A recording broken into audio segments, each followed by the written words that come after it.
Dad stumbled awkwardly but managed to walk down the aisle. He looked Robert, the groom, straight in the eye. "Take care of my daughter."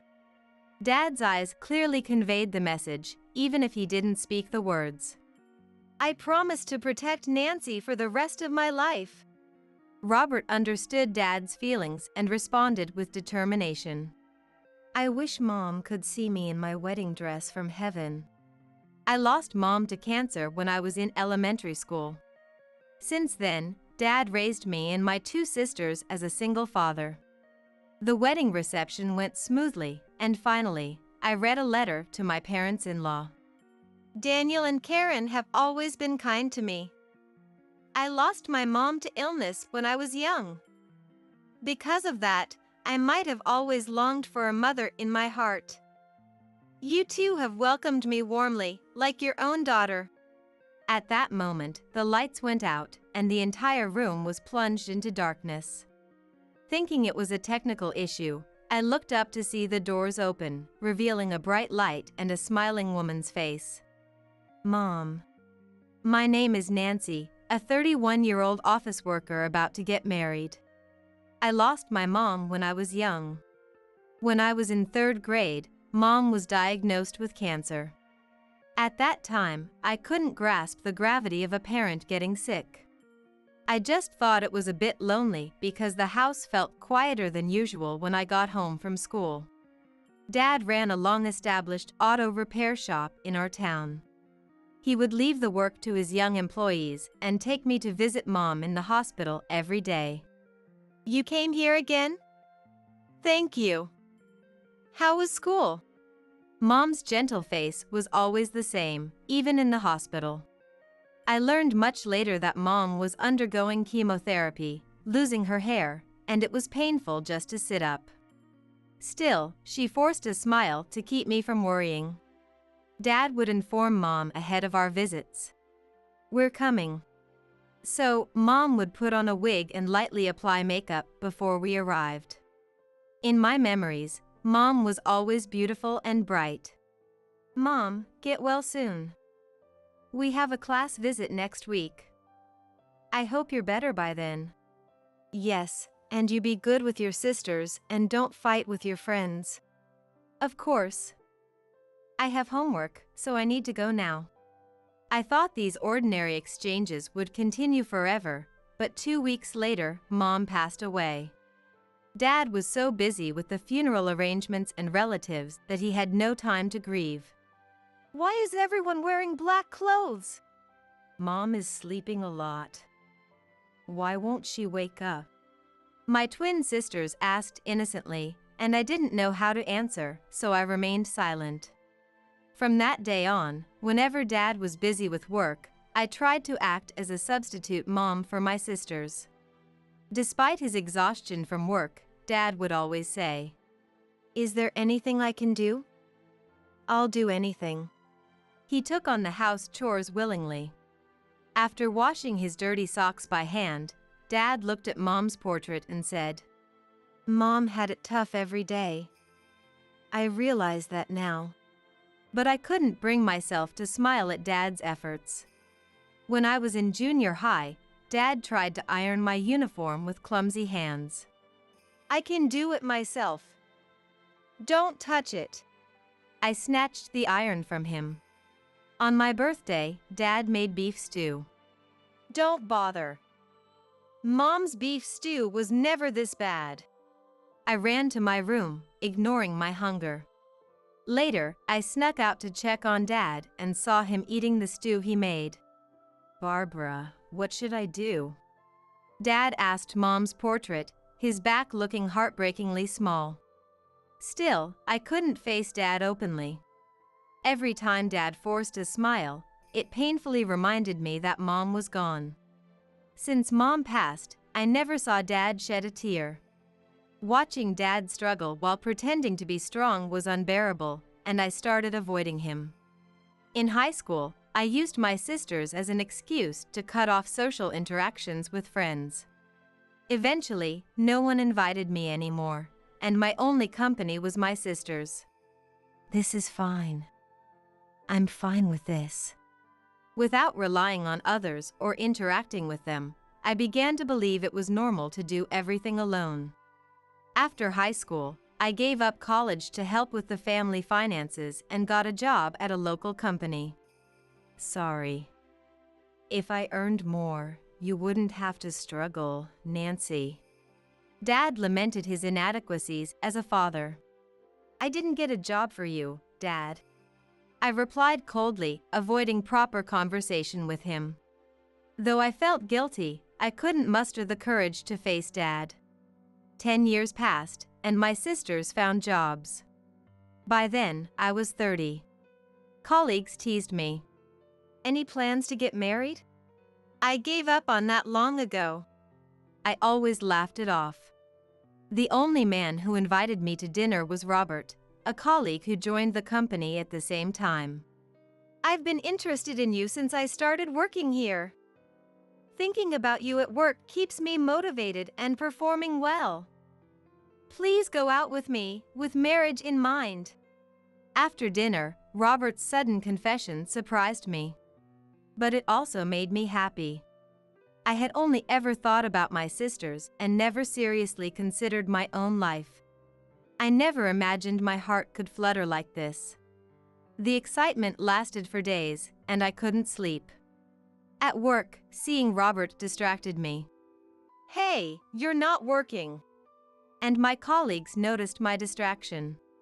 I confided my confusing feelings to my sisters. Nancy! You finally fell in love. Who's the guy? Is he handsome? Tell us more about him. They eagerly probed, and I was taken aback. He must be handsome. Yeah, your face hasn't stopped smiling. You didn't realize, did you? With their observation, I realized my feelings for Robert were love. I accepted his proposal.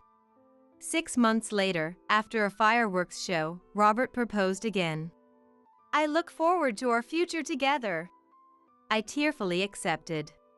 Mom, is it okay for me to be happy? To live my own life?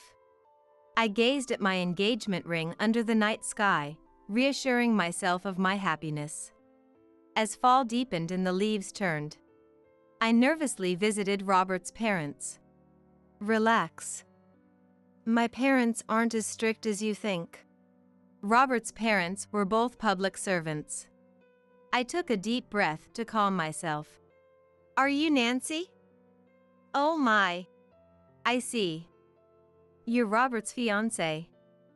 This must be fate. After my introduction, my parents-in-law looked at me with shining eyes. Hey, stop staring at her. It's rude. Sorry. We're just thrilled to have such a wonderful woman with Robert. Forgive us, Nancy. Indeed. Robert inherited my non-existent charm with women. It's a miracle someone as lovely as you would marry him. Enough with the jokes, you too. You're embarrassing me. As Robert said, his parents were friendly and easygoing. I felt I could get along well with them. Then the doorbell rang, and Karen went to answer it. They're here. The house became lively as more people arrived. Oh, you're Robert's future wife? An older woman, who looked like Daniel, entered. Sorry to startle you. This is my sister Linda. Daniel apologized with a sigh. Soon, more relatives filled the room, making it crowded. This is Anthony, a university professor.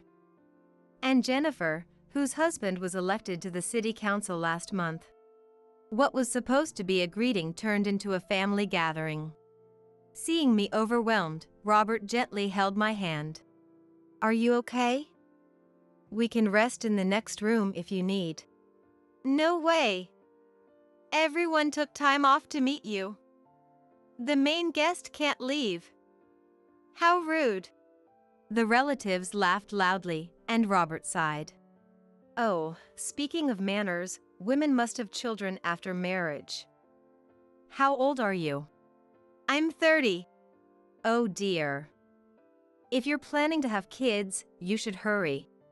Linda, stop it. Imposing your views isn't right these days. Daniel complained with a grim expression. That's not true. All of my relatives had kids in their 20s. If Nancy wants to be accepted as part of this family, she needs to show results. Understood. I'll do my best. Linda, leading the relatives, said whatever they pleased and left with satisfied expressions. On their way out, I'm sorry, Nancy. Robert apologized. Were you surprised? I didn't nod or shake my head, but inside I was bewildered. You'll have to deal with people like them more often, but they're not bad at heart.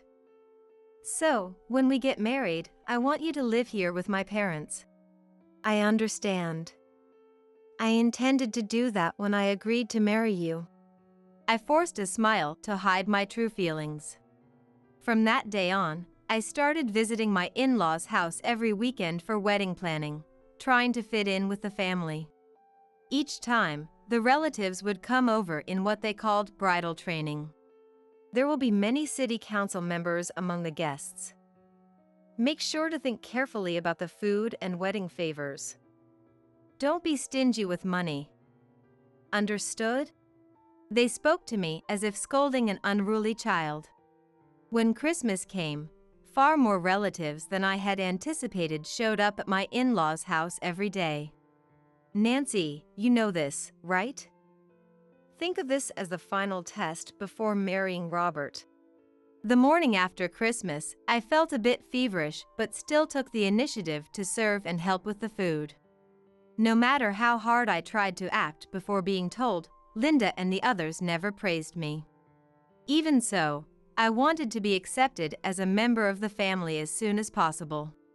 Reflecting on the days I spent taking care of my younger sisters during my youth, I kept telling myself, I can endure this much.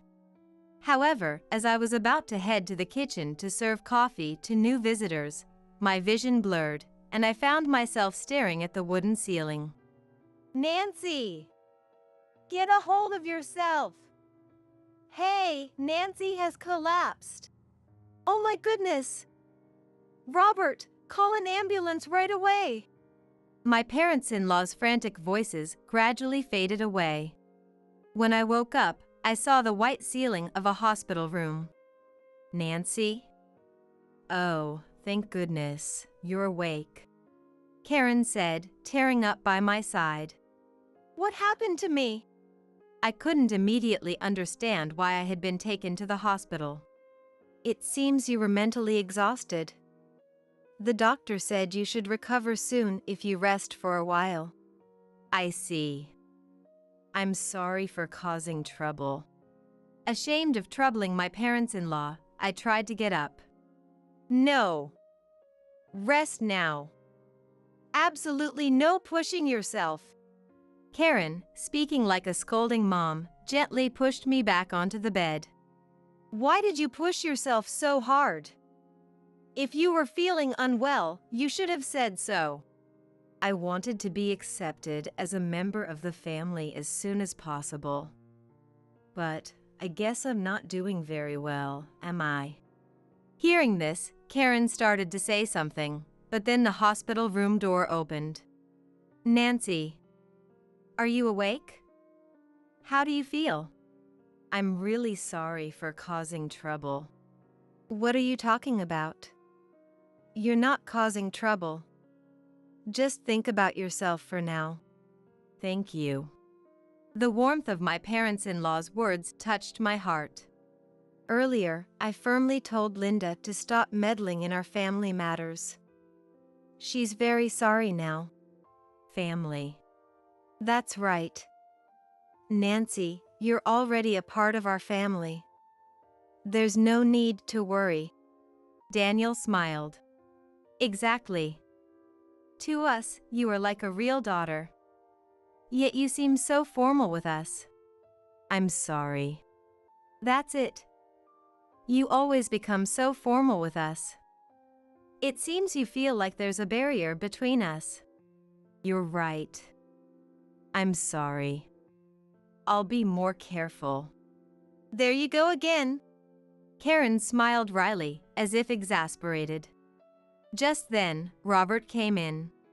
All the relatives have left. They've all realized they put too much pressure on Nancy. As I listened to Robert talk about Linda and the other relatives, my heavy heart began to feel lighter. They're really not as bad as you think, Nancy. Yes. I'll try to get along with everyone as soon as possible. To do that, Nancy, be honest with your feelings. Don't be too formal with us. We're family. That's right, Nancy. From now on, think of us as your real family. Feel free to consult with us about anything. Don't try to handle everything on your own. Moved by my parents-in-law's warm words, I couldn't hold back my tears. Karen gently hugged me, stroking my head like a real daughter. Karen, please teach me how to make your delicious soup. When I was discharged, I decided to treat Karen like a real mom. Of course. I'll teach you our family's secret recipe. Let's make it together.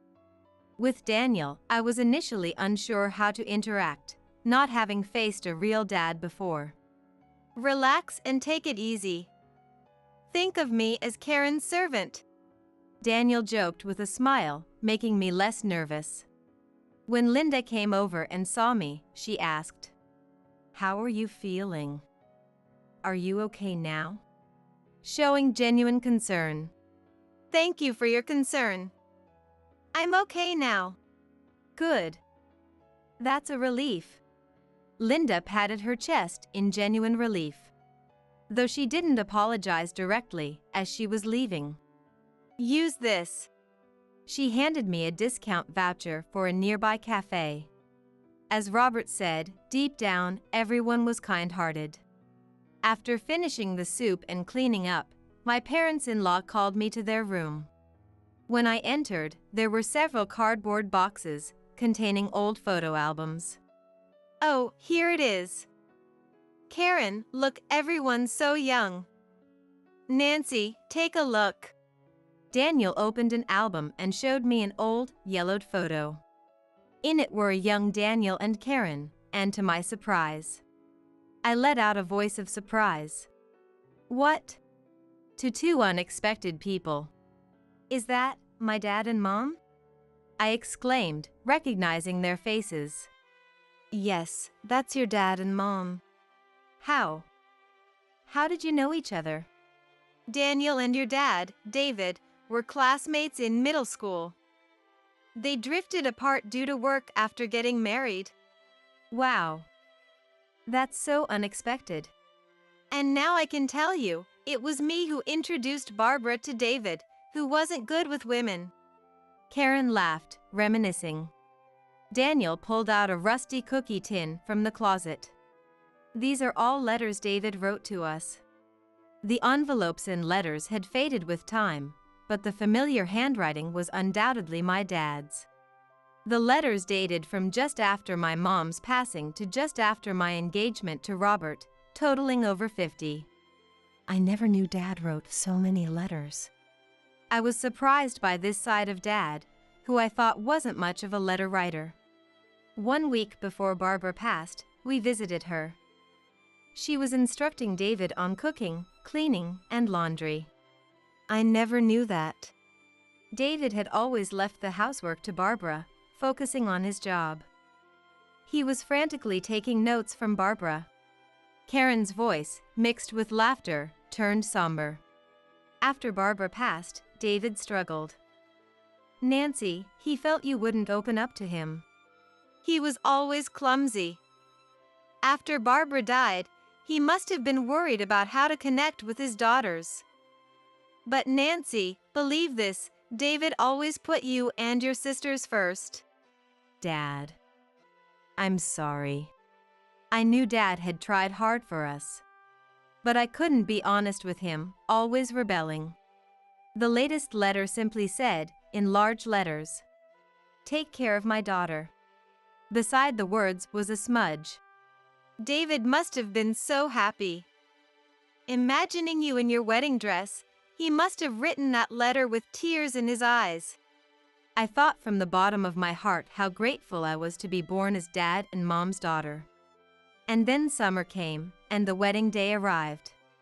According to my sisters, Dad was so nervous from the morning that he couldn't eat breakfast. Dad kept looking at Mom's portrait and repeatedly prayed, "Please let the wedding go smoothly." "Dad, that outfit doesn't suit you at all. Is it your size?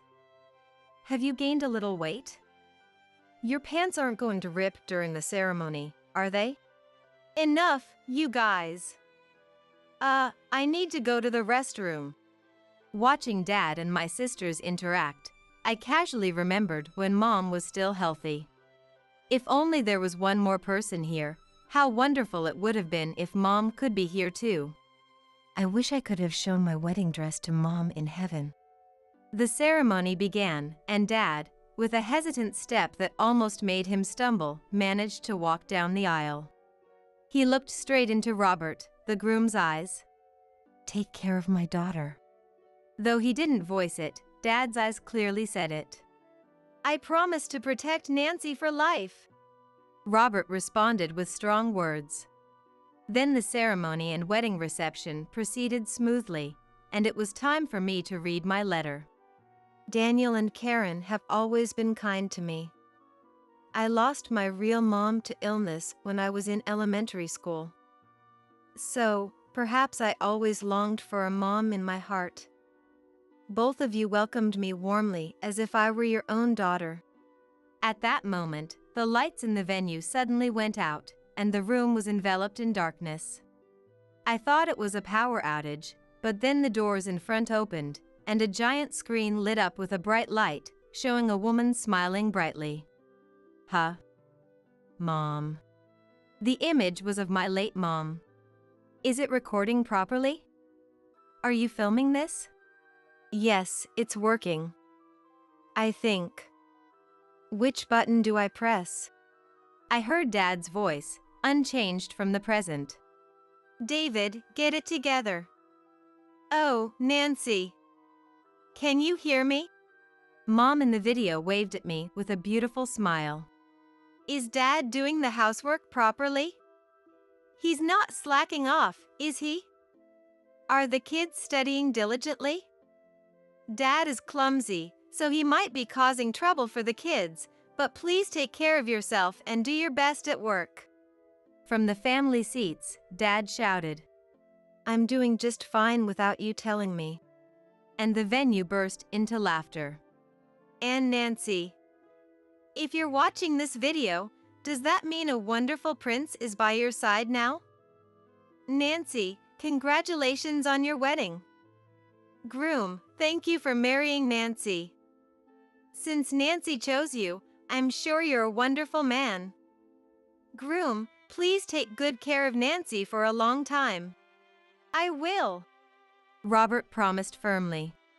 "And to the groom's parents, I have a request. My daughter has no mother, so there may be shortcomings.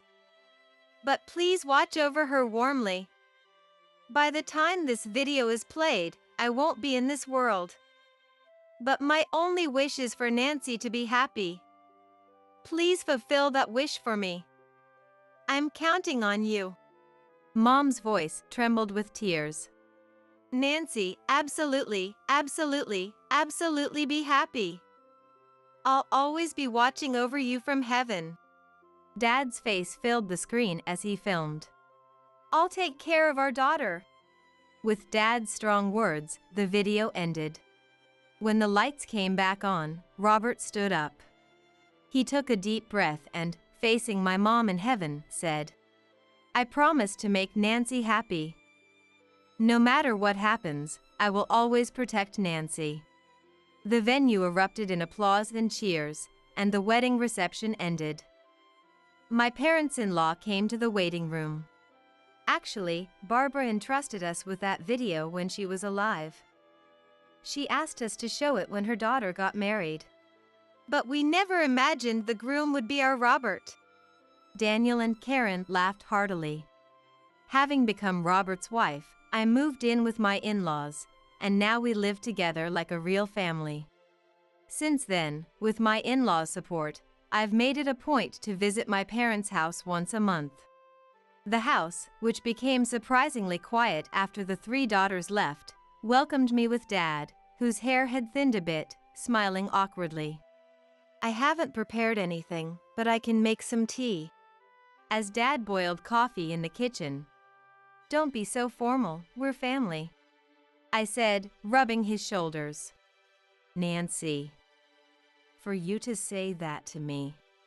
Dad seemed to have become more emotional with age. And guess what? I'm pregnant. By this time next year, you'll be a grandpa. Even such trivial conversations made Dad sob.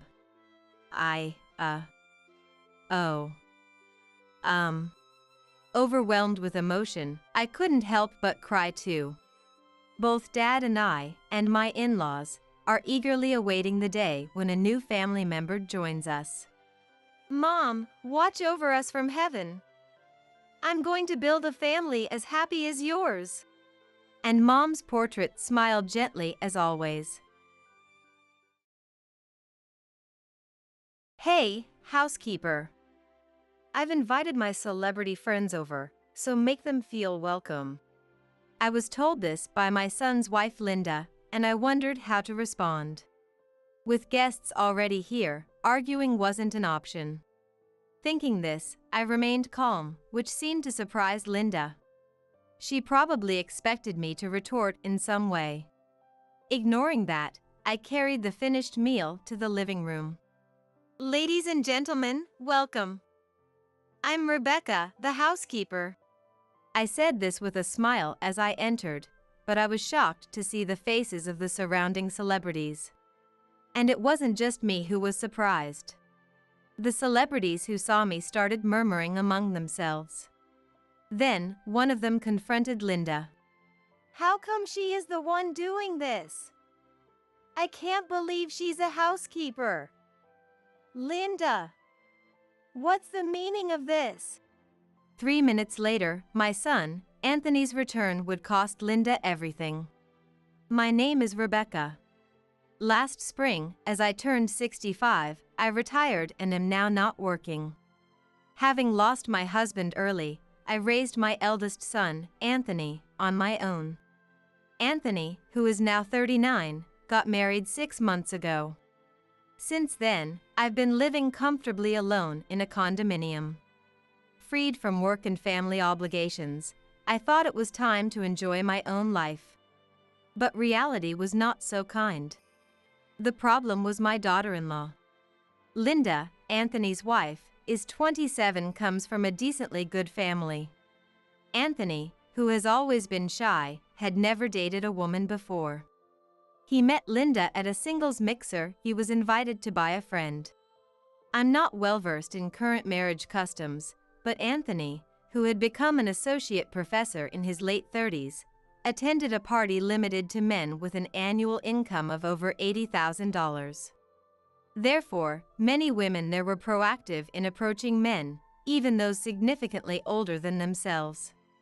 For the shy Anthony, being approached by younger women must have been flattering. But as a mother, I had my reservations about this unnatural way of meeting. Yet, seeing Anthony introduce Linda with a happy face, I couldn't bring myself to show displeasure. With that, I decided to warmly accept Anthony's marriage. However, Linda, raised as a young lady, turned out to be incapable of doing anything. Because of her, I would be severely inconvenienced later on. My headaches over Linda began just before the wedding. It was on the day of a dinner with both families when I found myself alone with her in the restroom. I smiled when our eyes met. However, she had a mean smirk on her face. "How did you find my parents?" she said. "Very nice parents," I replied calmly. "It is not like that." But Linda retorted with a look that said she meant something else. "My parents run a company, you know, so we're of a different class. They're paying for the house we'll live in the most upscale neighborhood around here, you see," she boasted proudly. I knew from Anthony that her parents were building them a new house. Still, I wasn't pleased with her condescending look. I couldn't help but respond in kind. It seems so. I'll also contribute financially as much as I can. She snorted and smirked again. You don't have to strain yourself. You're not working, so you couldn't possibly afford it, right? Linda had a way of being offensive with her words. I wanted to reply, but she left the restroom and went to Anthony, who was waiting outside, with a flattering voice. Seeing Anthony smile happily, I realized I couldn't disturb his happiness, having found it so late in life. So, I chose to stay silent, thinking Linda probably just disliked me, potentially her future mother-in-law. If you are truly in love, Anthony, things will work out. That's what I believed, so I decided not to interfere with their marriage and to keep my distance from the newlyweds. However, as soon as their married life began, the troubles started. Linda, who was clueless about everything, would call my mobile phone first thing in the morning, not knowing how to use the washing machine. Despite explaining over the phone, she couldn't grasp it, so I had no choice but to rush over to her place. Rebecca, you came. Can you please do the laundry right away? Although I only came to explain how to use the washing machine, Linda dumped all the laundry on me, and then even demanded I clean. Linda didn't know how to use not only the washing machine but also the vacuum cleaner. Even as I tried to show her how, she just watched TV, ignoring me. When I tried to scold her, she sensed it and fled to the restroom, staying there for 30 minutes, leaving me to do the cleaning. Since then, Linda would call me over during weekdays when Anthony was not home, dumping all household chores on me without a word of thanks. In fact, she would say terrible things. Rebecca, you're always so free, you might as well do this. It's not like you've given us any money for the house like my parents. She would say this and then leave to enjoy her social life with the ladies in the neighborhood. Moreover, she bragged to everyone that our house had a housekeeper, so she didn't have to do any housework. I was furious at her attitude. Linda, don't you think that's a bit too much? I'm here out of kindness, understanding you're struggling with unfamiliar chores. Even as I said this, her attitude remained unchanged, lounging on the living room sofa, acting high and mighty. What? Acting all important just because you're a housekeeper? If you dare tell Anthony about this, I won't let you off easily. I'll tell Anthony you've been harassing me. How twisted could she be? I regretted not opposing their marriage from the start. She would summon me and then, before Anthony returned in the evening, send me away. This routine continued daily, and I was fed up. Then one day, as usual, I received an early morning call from Linda. But today, she seemed panicked. What's wrong? You seem in a hurry. When I asked, she replied in a troubled voice. Today, I'm hosting my birthday party at our place.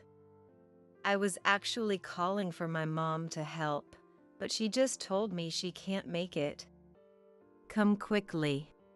Apparently, she had planned to have her mother prepare for her birthday party. But now that she couldn't come, Linda wanted me to take over instead. Well, expecting to be called for chores anyway, I was prepared. So, I'm your mom's substitute? Got it. I'll be there shortly. Oh, wait. I haven't prepared anything for the meal. Make sure to buy some ingredients on your way, will you? Yes. Knowing Linda, the kitchen would have nothing. I bought ingredients from an early opening supermarket before heading over to help her.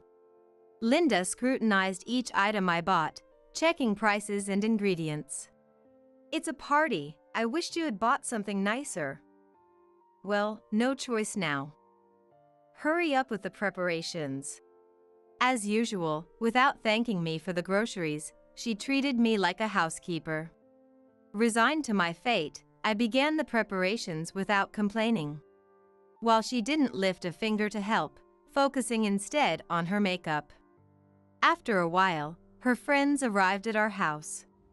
Since I was still preparing the meal in the back, Linda greeted them at the door by herself. "Everyone, welcome to my birthday party.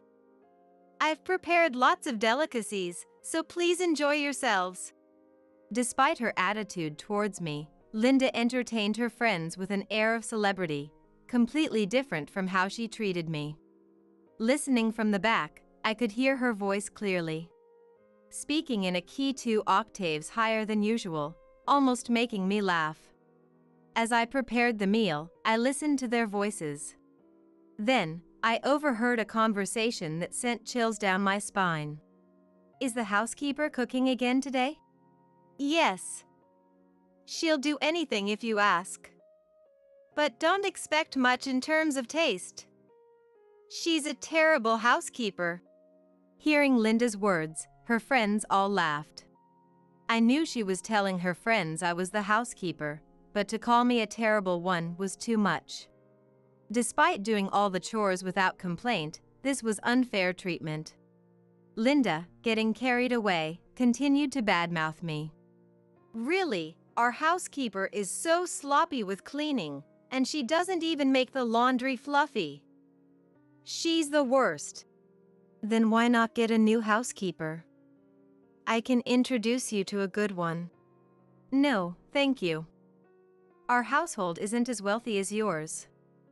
We can barely afford our current bottom-of-the-barrel housekeeper." Listening to this ridiculous exchange was truly absurd. Yet, hearing her speak ill of me so casually made me want to confront her. As Linda finished talking with her friends, she entered the kitchen and addressed me in the most arrogant tone imaginable. "Hey, housekeeper. I've invited my celebrity friends over, so entertain them."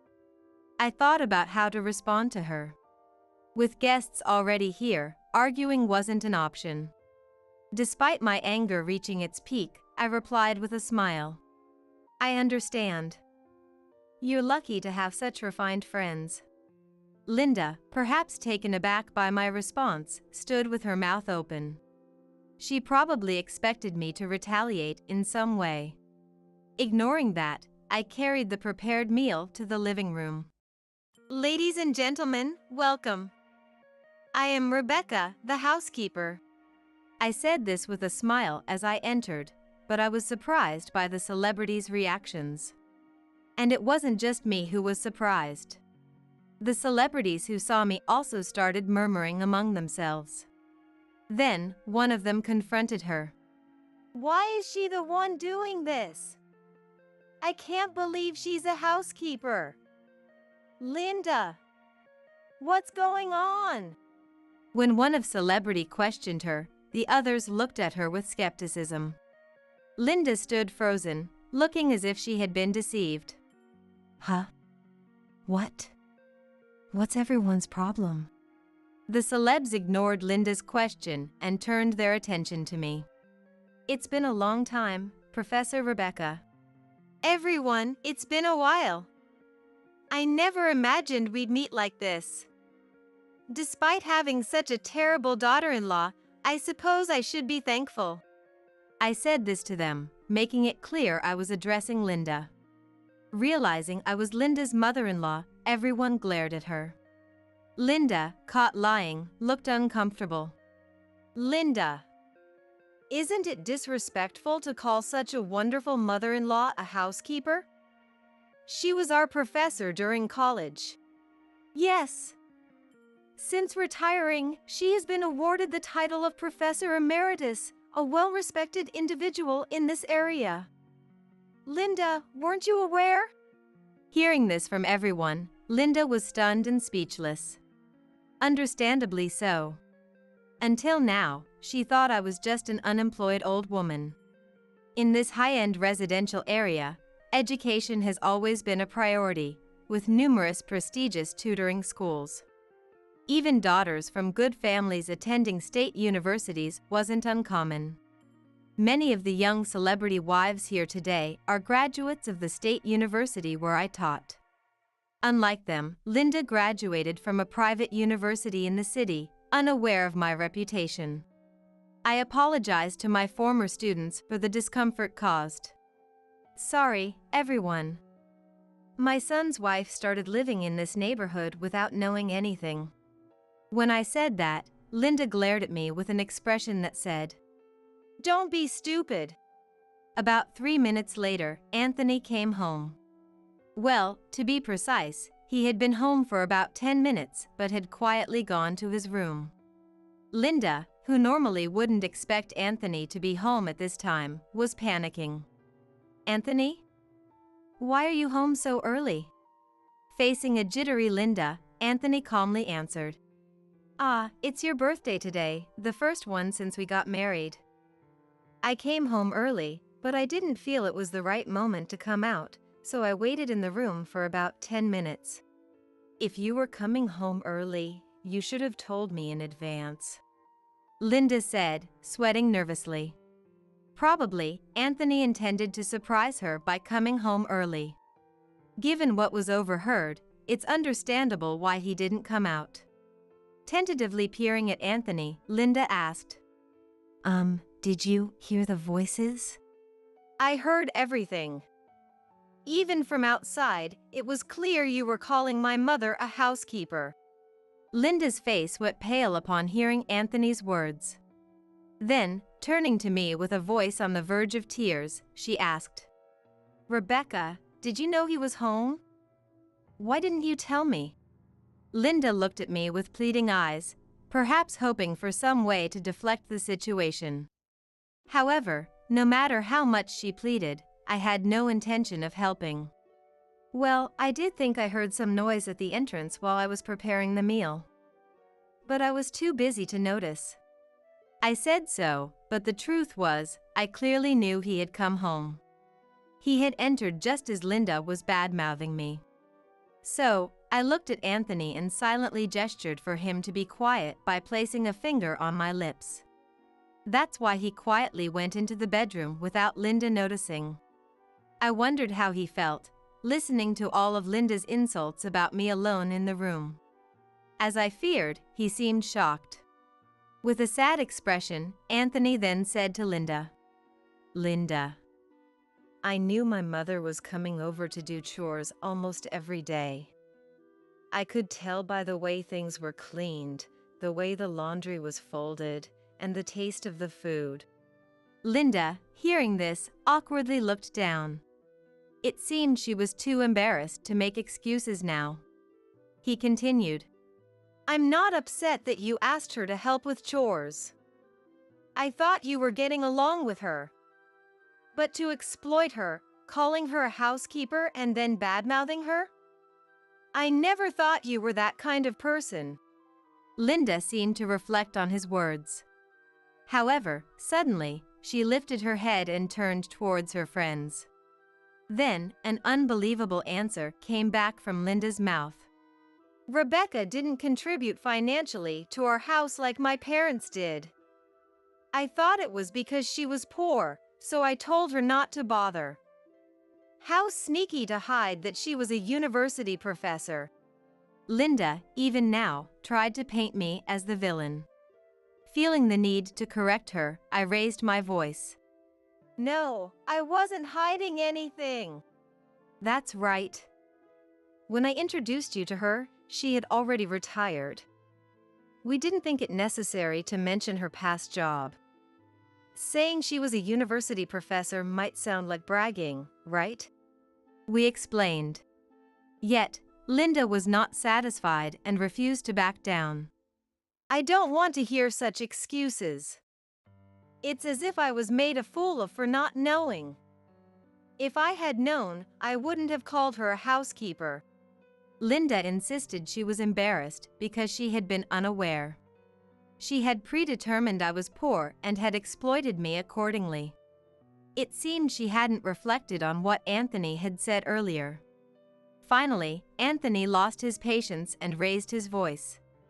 "Linda, what does it matter if my mother wasn't a professor?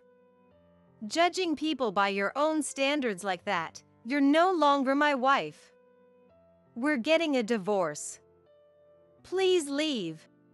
At the word divorce, Linda flinched momentarily but then retorted with a defiant attitude. Fine, I understand. But since my parents built this house, Anthony, you should be the one to leave. Linda declared this, then closed the front door behind her and left. Presumably, she went back to her parents' house to complain. Wait a second, the money for this house was… Anthony tried to call out to the departing Linda, but it was too late. It's okay, Anthony. She'll understand soon enough. I reassured him, and Anthony calmed down, saying, Well, yeah. After all, the divorce seemed inevitable, so Linda would lose everything. It wouldn't take long for her to realize that. What concerned me more at that moment were my former students who had come to visit. The sudden turn of events had caused a stir. I'm so sorry, everyone. I didn't mean for this to happen today of all days. No, please don't worry about us. But really, she's terrible, isn't she? Yes, indeed. It's absolutely right that you're getting a divorce. What was supposed to be Linda's birthday party had turned into a celebration of reuniting with my celebrity former students. I took the opportunity to ask them how Linda usually spent her time with these affluent friends. As it turned out, she was indeed an outsider in their circle. Unable to keep up with the celebrities, she nevertheless tried hard to fit in, clinging to anyone she could. Everyone expressed their displeasure at how I, their former teacher, had been mistreated by Linda. They wanted to do more than just let the divorce happen. They wanted to make her panic and regret her actions. Everyone, I appreciate your feelings, but there's no need for that now. Linda will soon face enough consequences for her actions. She'll understand that before long. I said to everyone and enjoyed the evening chatting with my former students over the meal I had prepared. Just when we were about to call it a day, Linda returned, crying. She must have been shocked after learning the truth. Why did it have to happen like this? Oh? So you went back to your parents' house, didn't you? I addressed her, and Linda glared at me sharply. You brat knew and kept quiet about it, didn't you? Hey! What do you mean brat when speaking to her? Because she never tells me anything. She's just a coward. She yelled, then burst into tears. Linda's father had recently declared bankruptcy, struggling to pay his employees and taking on debt. When her parents came to me, they were distressed because they had promised to finance their daughter's marital home, but now had to allocate those funds to pay off debts. When I went back home, my parents were preparing to move. They had to sell the house because of the debts.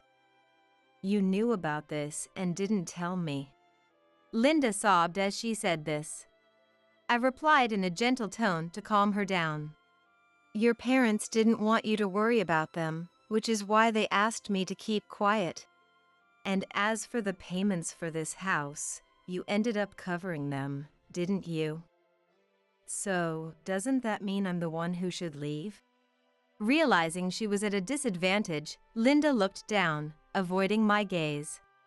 Anthony placed a hand on Linda's shoulder and said, Linda, it's time to apologize for everything you've said to her.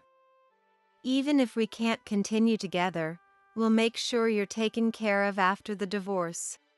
Although Anthony spoke these words, Linda sulked and replied, Why should I be the one to apologize? I've been deceived by her all this time, unaware of my parents' plight, and now I've lost my family home. I'm the one who deserves an apology. The room became noisy at her outburst. I had been treating Linda with kindness out of pity, but my patience had run out. Don't you understand?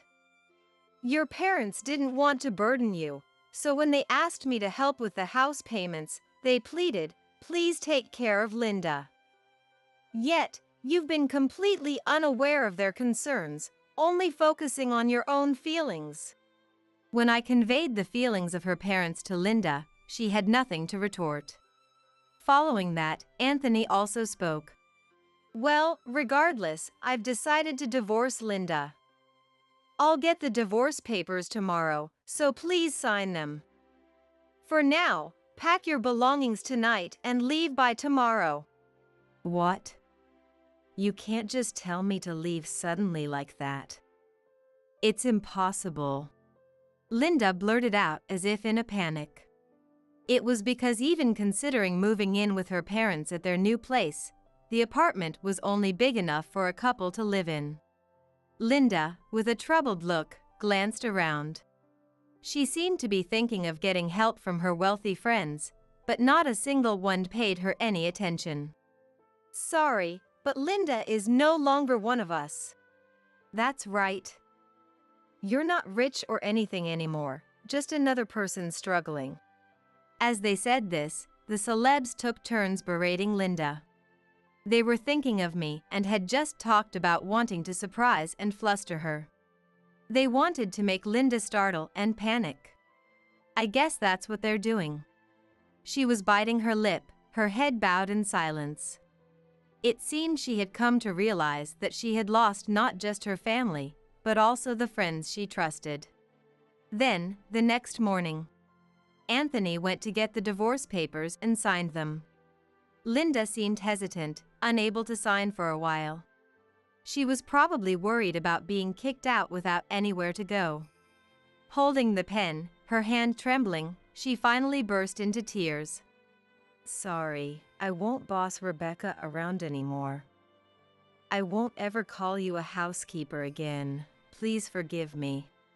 Looking closely at Linda's crying face, there wasn't a single tear. She must have suddenly become afraid of leaving and started fake crying. Anthony and I, showing an expression that we were not falling for it, blamed her. It's pointless to say such things now. Who would fall for that kind of crying? That's right. Instead of wasting time crying, you should seriously think about what to do next. Perhaps thinking she had no other options, she resignedly signed the divorce papers. And then, carrying her packed belongings, she left the house. Suddenly, I noticed Anthony had tears in his eyes. For him, it had been happiness he had finally found. Yet, he decided to divorce for my sake, which pained my heart. I gently placed my hand on his shoulder. Are you sure this was the right thing to do? When I asked, Anthony, who had been drooping his shoulders, turned around and showed a smile. I'm too old to be this pathetic, huh? Fell for a young woman after her money really shows I had no eye for people. His smile seemed so lonely. What should I say to him at a time like this? He had always been a dutiful son. Maybe that's why he made such a sacrifice this time. Anthony, thank you so much. You're not pathetic at all. You're kind and live for others, even at your own expense. Surely, a good person will come along someday. That's right. If you believe, a good connection is bound to come. When I shared my thoughts, Anthony also smiled and said, Yeah, you're right. And Linda, after all, had moved into her parents' cramped apartment. Her parents, despite my being her mother-in-law, had asked me to take care of Linda but lamented that she was driven out due to her selfishness. Linda's parents had truly trusted me. So thinking it wasn't right, they brought her to my place. But without inviting her in, I told them at the entrance. What happens in a marriage is the couple's issue. Anthony is trying his best to move forward positively. So, it's best for the parents not to interfere in their divorce.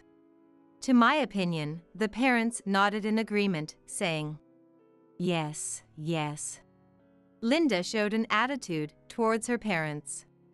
That's what I said, right? It was pointless to come. That day, having convinced them, I sent them back home at once. However, afterwards, Linda constantly argued with her parents. The parents kept saying it was her fault the marriage failed, even though she had married a good person. But she still insisted that the bad one was me, the lying mother-in-law. Since then, the relationship between Linda and her parents remained tense. Years later, unable to bear it anymore, Linda ran away from home and came to Anthony. She begged for reconciliation, but there was no way Anthony would consider it now. Watching his cold behavior, she lashed out at him. "What about you anyway? I just wanted to be a housewife with a high-earning husband. But Anthony, being just an associate professor with an $80,000 salary, is such a mediocre amount. All my friends' husbands earn over $100,000, so I really felt inferior back then." "What? What are you trying to say?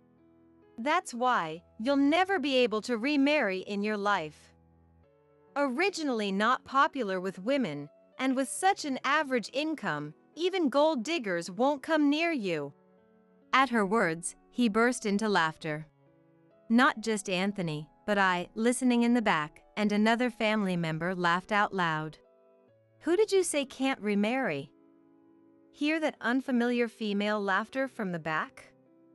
"That's my wife." "Huh?" Yes, currently living in this house is Anthony's newly remarried wife. I happened to be visiting, so I listened to the conversation between Anthony and Linda along with them.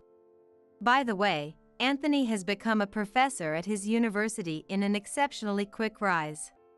Linda showed a surprised look when Anthony told her this. "So that means high income, right? And I thought you would still be single because you don't seem to have any luck with women." "Me? So, you went to several other men? And since no one was interested, you thought I'd still be available?" It seemed Anthony hit the nail on the head. With a look of disappointment, Linda silently left the scene. I'm still in touch with her parents, so I know that Linda has been into singles mixers again since the divorce. However, it seems no man is interested in her, who is not so young anymore. She must have thought Anthony was still single and hoped for a reconciliation. But with her as she is now, I think she'll have to live alone from here on. Even her parents say they've given up on her. Afterwards, according to the parents, Linda moved into the house of an elderly man living alone. Apparently, it was for his money, but soon after moving in, he required care. The elderly man, not wanting to enter a facility, asked her to take care of him. With nowhere else to go, Linda has resigned herself and is now struggling with the unfamiliar task of caregiving. And our house is enjoying happy days since Anthony remarried. Anthony says he learned a lot from his failed marriage. Having broadened his perspective and increased his interactions with people, Anthony became close with a woman of his age who works as a lecturer at the same workplace. She also had a history of divorce, and they hit it off. After a year of dating, he remarried. The new wife, a very nice person, said to me, "Let's live together." However, as much as she offered, I kindly declined. Actually, I received a call from the university I worked at, asking me to come back. Returning to work means living with my son and his wife would be inconvenient in many ways. So, I've decided to continue living freely on my own. At the university, I've interacted with many students. They study various fields and then go out into society. I love being part of such educational environments. Among the affluent students I've met again, some now have children. They've requested this of me. It's great you've returned as a professor. We hope our children can also be under your care, so please stay healthy and continue teaching until then. Waiting until those children turn 18 will take another 14 to 15 years. Yet, I've sworn to fulfill that promise. As long as my body allows, I want to keep watching over as many students as possible. That's my greatest joy as a university professor. Finally, my sister Whitney has given birth. Our family was overjoyed, and even though it wasn't Christmas, relatives gathered together. The stars of the show were, of course, Whitney and her baby. With food and drinks ready, the party began. After we all toasted, my husband Brad approached Whitney and the baby. Whitney handed the baby to Brad, and he held the baby in his arms. Brad looked at the baby with such a loving gaze, as if he were holding his own child. "Hello, baby. Oh, you're so cute." After admiring the baby, he turned to me and said, "If only you could actually have kids." Followed by a sigh. "Still really cute. Wonder who it looks like." He insulted me in front of all the relatives, seemingly unaware of the icy atmosphere that followed. In the frozen silence, the family gathered around Brad and Whitney, enclosing them. Whitney and Brad, engrossed with the baby, hadn't noticed until Whitney's husband Chuck spoke up. "It really doesn't seem to take after me. There are elements of Whitney, though." He confronted Brad calmly. It seemed Whitney and Brad finally noticed the awkward air. Surrounded by relatives, they looked to be huddling together. "Overall, Brad, it seems to take after you, don't you think?" Donald, Brad's dad, added insult to injury. "Really now? Brad, it's the spitting image of you when you were little." His tone was cold, unfitting for the celebration. "Eh?" Seeing Brad taken aback, I couldn't help but let out a smile. Brad had no idea that I had been laying the groundwork with the relatives. I'm Zoe, 42 years old. My life has been nothing extraordinary. Not academically gifted, nor athletically talented. Not the type to stand out, I've probably been forgotten by my classmates, leading a plain life. I have a younger sister, Whitney. Unlike me, Whitney is beautiful and stylish. Though our age difference spared me from blatant comparisons, from what I saw, Whitney was adored by many from a young age. Becoming a show-off in elementary school worked to her advantage, making her a central figure in her class. People gravitated towards her, regardless of gender, and after school, friends were always coming over. As she grew older, perhaps thinking little of my plainness, Whitney would say, "Zoe, you're so plain. Make sure not to show your face when my friends are over." Ignoring me even when her friends weren't around. Confused by Whitney's attitude and feeling uneasy around my own sister, I decided to move out. I had a job lined up and had saved some money from working part-time while attending college. So I moved out without anyone stopping me. It was lonely at times, but being alone was more comfortable than being nagged by Whitney. Occasionally, when I visited home, I heard from Mom that Whitney's behavior seemed to be getting worse year by year. By the time she was in high school, Whitney started going after people's boyfriends. And Mom would come to me for advice. But since I had no experience with love, all I could do was try to console Mom. In the end, Whitney never changed, and Mom's worries never ceased. I became close to a senior coworker while working together on a project. His name was Brad. He was 2 years older than me, someone I had been on the same team with since the last project. I had never been approached by men before, but after the project ended and we all went out for drinks, he asked for my contact information. Even while drinking, I was the sober one, taking care of drunk colleagues and supporting the organizer, which apparently caught his attention. "How about we go out for dinner, just the two of us?" Thinking he had asked for my contact for work-related reasons, I was surprised by his sudden invitation. Finding no reason to decline and thinking this would be a one-time thing, I accepted his invitation. However, when we actually sat down to eat and talk, we got along so well that time flew by. Unable to suppress the feeling that I didn't want it to end with just this once, I found myself saying, "May I have the pleasure of inviting you out next time," in a surprising move. Perhaps it was the alcohol talking. I was flustered after saying those words. Brad looked stunned. Oh no. I didn't mean that. I'm sorry. I meant for work advice, not that. I didn't have any ulterior motive. I rushed to explain, wanting to run away from the embarrassment. Then, ulterior motive. You're an interesting person, Zoe. Brad burst out laughing. I'd be happier if it was with ulterior motives. Suddenly serious, Brad took my arm. Shall we go to another place? I quietly nodded and followed Brad. I'll never forget that night. Even after we got married, we would laugh about it when recalling that time. My first love at 28 felt embarrassing, but he accepted me and took the lead. With him, my once plain life seemed to blossom into something beautiful. At 28, I finally understood what love was, and I gained confidence.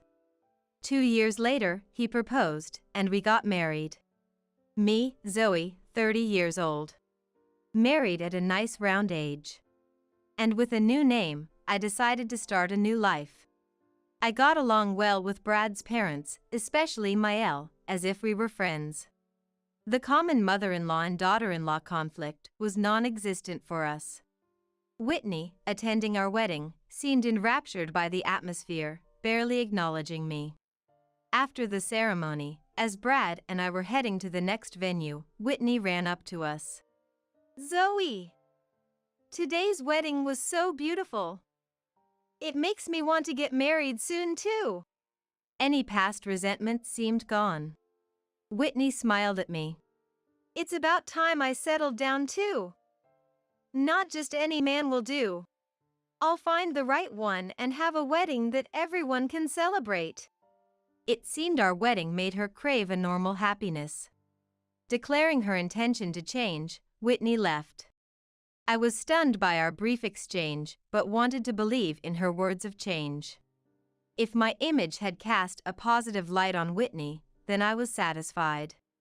Feeling that years of resentment had dissipated made me genuinely happy. I looked forward to having face-to-face conversations in the future. Since my marriage, Mom's worries shifted from Whitney to me. Yes, about children. Getting married at 30, I understood my parents' eagerness to see grandchildren.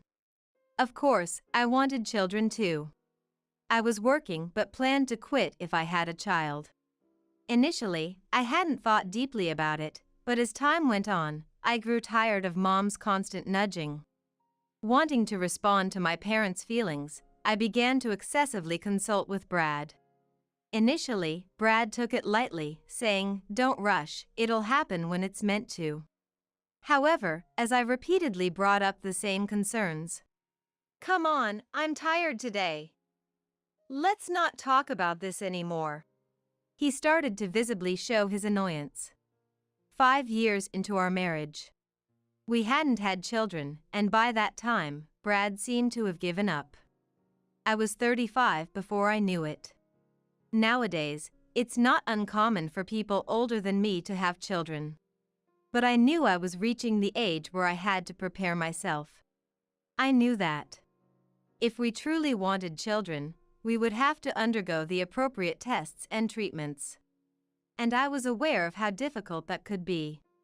Brad was saying, even without children, we have the option to enjoy life together. But I couldn't give up. Should we try getting tested, just once? Holding on to a last hope, I asked Brad. Brad was reluctant but agreed to go to the hospital. Perhaps thinking that if a problem was identified with either of us, I would give up. However, Brad's attitude became colder after we went for the tests. When we went back to the hospital to get the results, I understood why Brad was being cold. The issue with not being able to have children was on Brad's side. Unable to accept the test results, perhaps because of his pride, Brad started to take out his frustration on me. Unable to maintain a happy relationship, all I could do was wait for him to calm down. 3 years later, Brad's demeanor had improved compared to back then. But he still came home late or not at all sometimes. By that time, Whitney had finally found someone to marry. It had been 8 years since our wedding, and it seemed she had struggled a lot during that time. Her habit of playing around since her younger days was hard to break. And even when she found someone good, she would quickly lose interest, so relationships didn't last. However, the man Whitney found this time was broad-minded enough to accept all of her past actions. Moreover, we learned at their wedding that Whitney's husband was an elite businessman working for a major trading company. How they met and got to the point of marriage was unclear, but seeing Whitney happy reminded me of my own early marriage days. I hadn't imagined things turning out this way back then. Still, I believed that marrying Brad was my happiness. Even without children, we could still make it as a couple. Watching Whitney in her wedding dress, I reaffirmed my love for Brad in my heart. Realizing that children were not in the cards for Brad and me, Mom shifted her hopes to Whitney.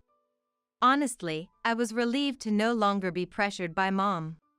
Whitney was still in her 20s and likely to meet Mom's expectations. Somewhere inside, I too had hopes for Whitney.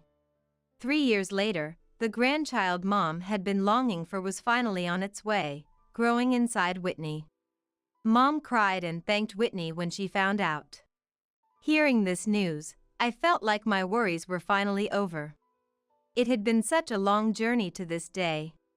My relationship with Brad wasn't great, but I hoped this could be a turning point. We hadn't spoken much lately. Whenever he did open his mouth, it was only to make snide remarks, but Brad's attitudes seemed to change when he learned about Whitney's pregnancy. Perhaps he felt guilty towards my mom for us not being able to have children. As Whitney's belly grew, conversations with Brad increased. Whitney's due date was drawing close. At home, the anticipation for the first grandchild made Dad and Mom restless. And then, Whitney finally gave birth. Our family was overjoyed, and relatives gathered together even though it wasn't Christmas. Attending Whitney's baby shower were Brad and me. Brad's parents, Whitney and my dad and mom, and Whitney's husband Chuck and his parents. It was the first time so many relatives had gathered together. The stars of the show were, of course, Whitney and her baby. I was busy in the kitchen preparing the food and drinks. With everything ready, the party started. After we all toasted, Brad approached Whitney and the baby. Whitney handed the baby to Brad, and he held the baby in his arms. Normally, showing a baby to relatives would be a common sight, but something felt off. Brad looked at the baby with such a loving gaze, as if he were holding his own child. The affection he showed towards his wife's sister's child seemed a bit too intense. Without caring about that, Brad held the baby and murmured, "Hello, baby. Ah, you're so cute."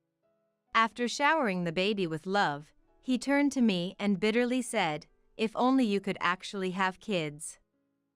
Followed by a sigh. "Still really cute. Wonder who it looks like." He insulted me in front of all the relatives, seemingly unaware of the icy atmosphere that followed. In the frozen silence, my dad, Brad's parents, Chuck, and his parents gathered around Brad and Whitney, enclosing them. Whitney and Brad, engrossed with the baby, hadn't noticed until Chuck finally spoke up. "Really, it doesn't seem to take after me. It seems to have few similarities with Whitney too." He calmly confronted Brad. It seemed Whitney and Brad finally noticed the awkward air. Surrounded by relatives, they appeared to be huddling together. "Overall, Brad, it seems to take after you, don't you think?" Brad's dad added to the tension, saying, "Indeed. Brad, it's the spitting image of you when you were little." His voice was cold, inappropriate for the celebration. Seeing Brad taken aback, I couldn't help but smile. Brad was unaware that I had been laying the groundwork with the relatives. Months ago, I happened to see Brad's mobile phone. That day, I had taken the morning off to go to the hospital and found Brad's phone left on the dining table. Thinking to deliver it to him at work later, I was about to put it in my bag when the phone vibrated. Curiosity led me to glance at the screen, displaying a message from Whitney. "Your baby is growing bigger." My blood ran cold. Next, I was seething with anger. Whitney was trying to steal Brad. Given Whitney's past behavior, there was no doubt in my mind. To confirm, I looked at the message exchange between Whitney and Brad. It was an affair. Whitney planned to pass Brad's child as Chuck's. Brad was waiting for the right time to divorce me and remarry Whitney. I took photos of the message exchange as evidence. Since then, I've acted oblivious. Brad's parents believed me immediately due to our close relationship. They also felt sorry for their son's actions. I approached Chuck about it once before Whitney gave birth. He seemed to have had suspicions about Whitney's pregnancy. Showing him the evidence, he agreed to my plan. And so, we've come to this moment. Brad, caught off guard, while Whitney smiled brightly. "Stop it, everyone, that's such a bad joke," she said, feigning innocence. "Would you stop your bad jokes?" The voice trembled with anger. I felt sorry for asking everyone to play along until now. And Whitney seemed to finally sense the deep loathing in his angry voice. Whitney's complexion changed. Noticing this, Brad stepped in to defend her. "Hey, Whitney's just tired from giving birth. No need to speak like that." I confronted Brad, fueled by the future he planned for his mistress.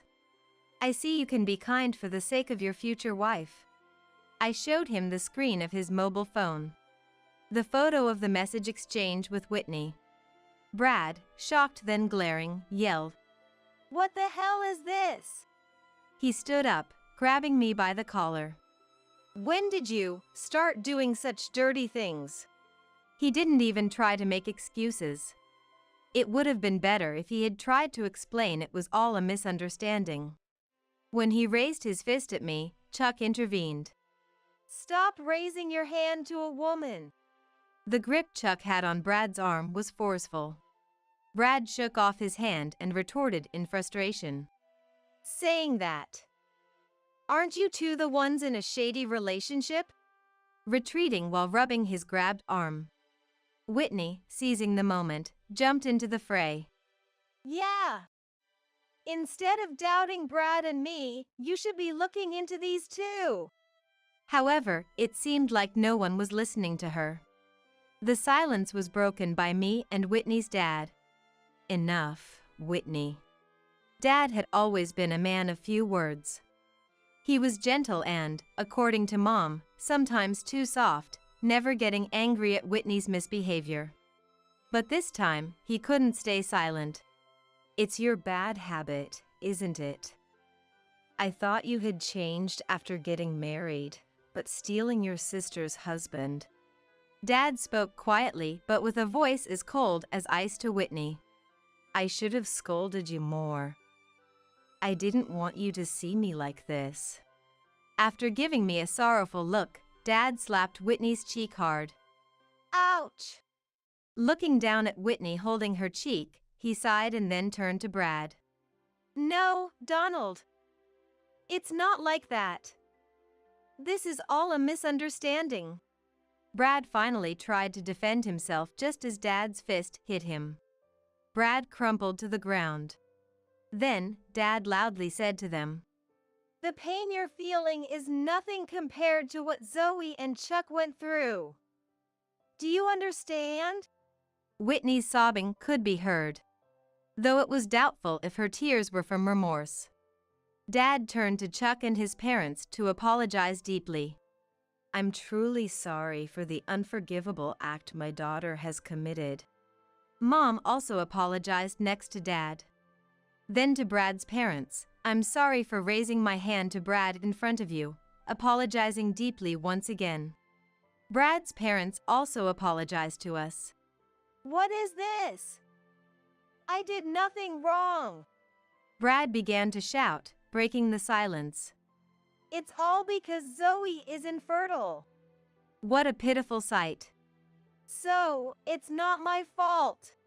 Whitney also started to struggle. It's Zoe's fault. Having such a wonderful husband but not being able to bear children. So I decided to have his child instead. Whitney seemed to realize midway. No one was on their side. Cold stares were fixed on them. I decided to make it clear. Listen, Whitney. I struggled to keep my anger from seeping into my gentle tone. The cause of infertility wasn't me. Wah! Whitney was stunned. We had fertility tests done. Everyone listened silently to my voice. The results showed that Brad was the cause. The room went quiet. Wah! No, that. Whitney's eyes began to dart around. A habit when she's hiding something. Brad? That's a lie, right? Whitney confronted Brad, but he was deflated. I don't accept those test results. Brad couldn't accept that he was the one unable to have children, but I showed the hospital's test result papers. Dad and Mom looked at the evidence, and from Whitney's reaction, it seemed they realized something. Whitney, whose child is that baby really? Delivering the final blow. It's Chuck's child, obviously. She seemed unaware that her story was changing by the moment. Then, to put Chuck's mind at ease, why not do a DNA test? Whitney's eyes darted around nervously. There's no need for that. It's Chuck's child. Mom approached Whitney, speaking to her with the gentleness one uses with a small child. Whitney, let's get tested, shall we? I want to believe you, Whitney. Let me believe you this time. Her voice trembled towards the end. Mom was sobbing, huddled over. You're old enough, Whitney. It's time to take responsibility. Dad told Whitney, then apologized again to everyone gathered. He promised to report the results later, and Whitney's baby celebration party came to an end. Whitney stubbornly refused the DNA test, but her attitude only spurred our parents more. Dad tried to persuade Whitney himself, but she wasn't willing to listen. Eventually, without Whitney's consent, the test was forcibly conducted. Meanwhile, I had moved out of the house I shared with Brad. Brad, still not accepting his infertility, joked, "So, Whitney will move in after you leave." But I was already starting the divorce proceedings, undistracted. Months after the family gathering, Mom contacted me about Whitney's DNA test results. We were to return to our parents' house to hear the outcome. Brad, Chuck, and I listened intently to the results, which were unexpected by all. A heavy sigh escaped everyone's lips. The father of Whitney's child was neither Chuck nor Brad. What on earth does this mean? Dad couldn't contain his anger. Even more furious than when he had slapped Whitney. What does this mean, you say? Whitney asked rhetorically, but no one supported her. Whitney, explain yourself. Chuck admonished her in a low voice. Resigned, perhaps realizing she couldn't escape the truth any longer, Whitney explained in a small voice. I don't know who the father is. Chuck was so busy with work right after we got married, and I felt so lonely. Her voice gradually turned whiny. It's not my fault Chuck made me feel lonely, right? The child is innocent. Let's pretend that night never happened. Please. Whitney moved closer to Chuck, not Brad. So, what about you and Brad? Chuck asked gently. Right.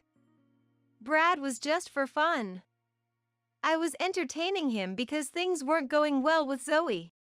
Whitney glanced at Brad and laughed. Besides, Brad may come from a wealthy family, but he's so stingy. He never spoiled me. Chuck, you're the only one for me. Whitney clung to Chuck's arm.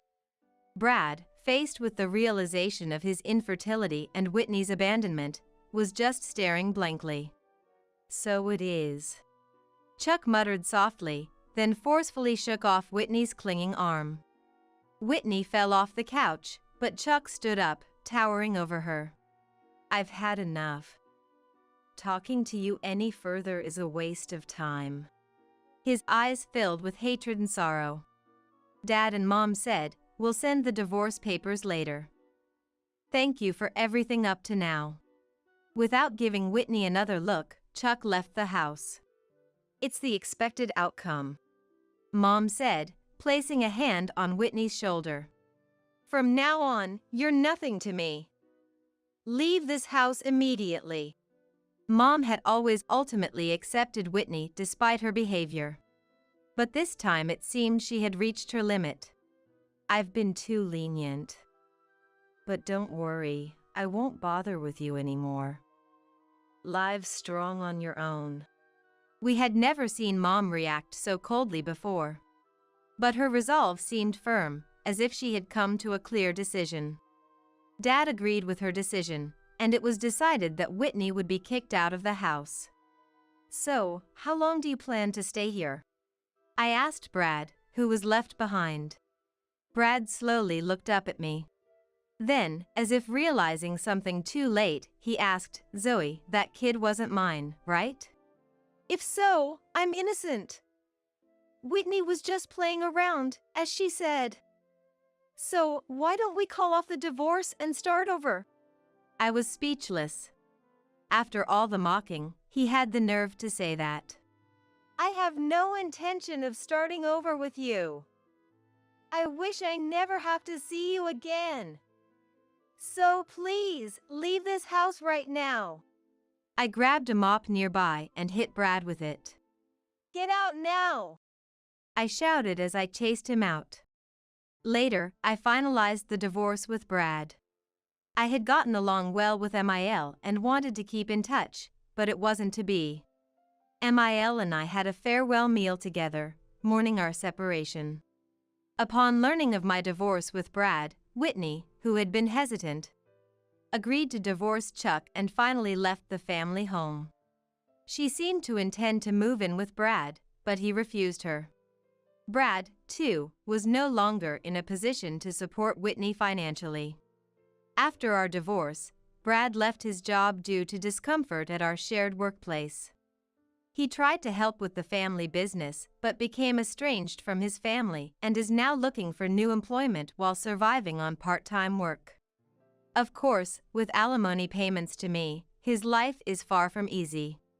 Whitney moving in would be nothing but a nuisance, especially considering she played with his feelings.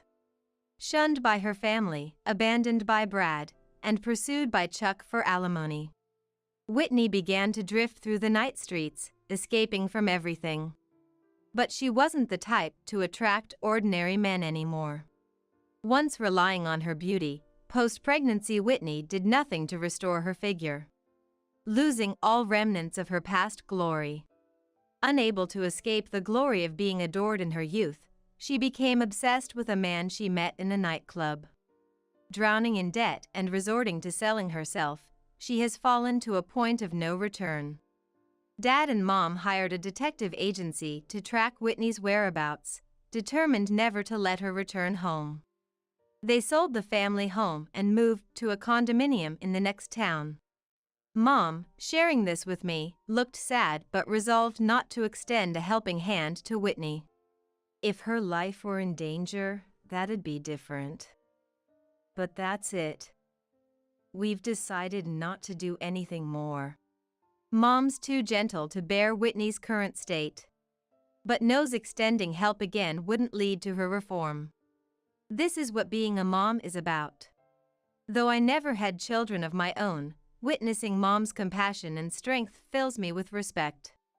Dad and Mom have taken in Whitney's child, who is nearly 2 years old.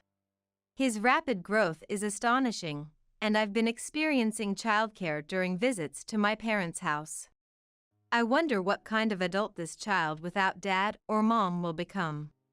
Yet, I'm determined to shower him with enough love to never feel lesser for it.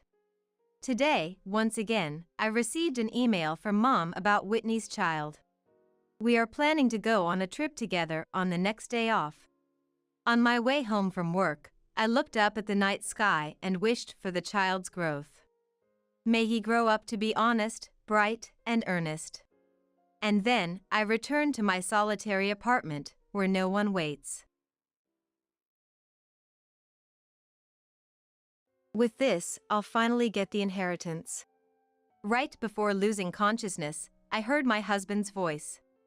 I had just finished a hospital visit and was about to head home when suddenly a car sped towards me. I realized it too late to escape and was hit. Amidst the intense pain and fading consciousness, I heard what my husband had said. What did he mean by inheritance? Why was he even here?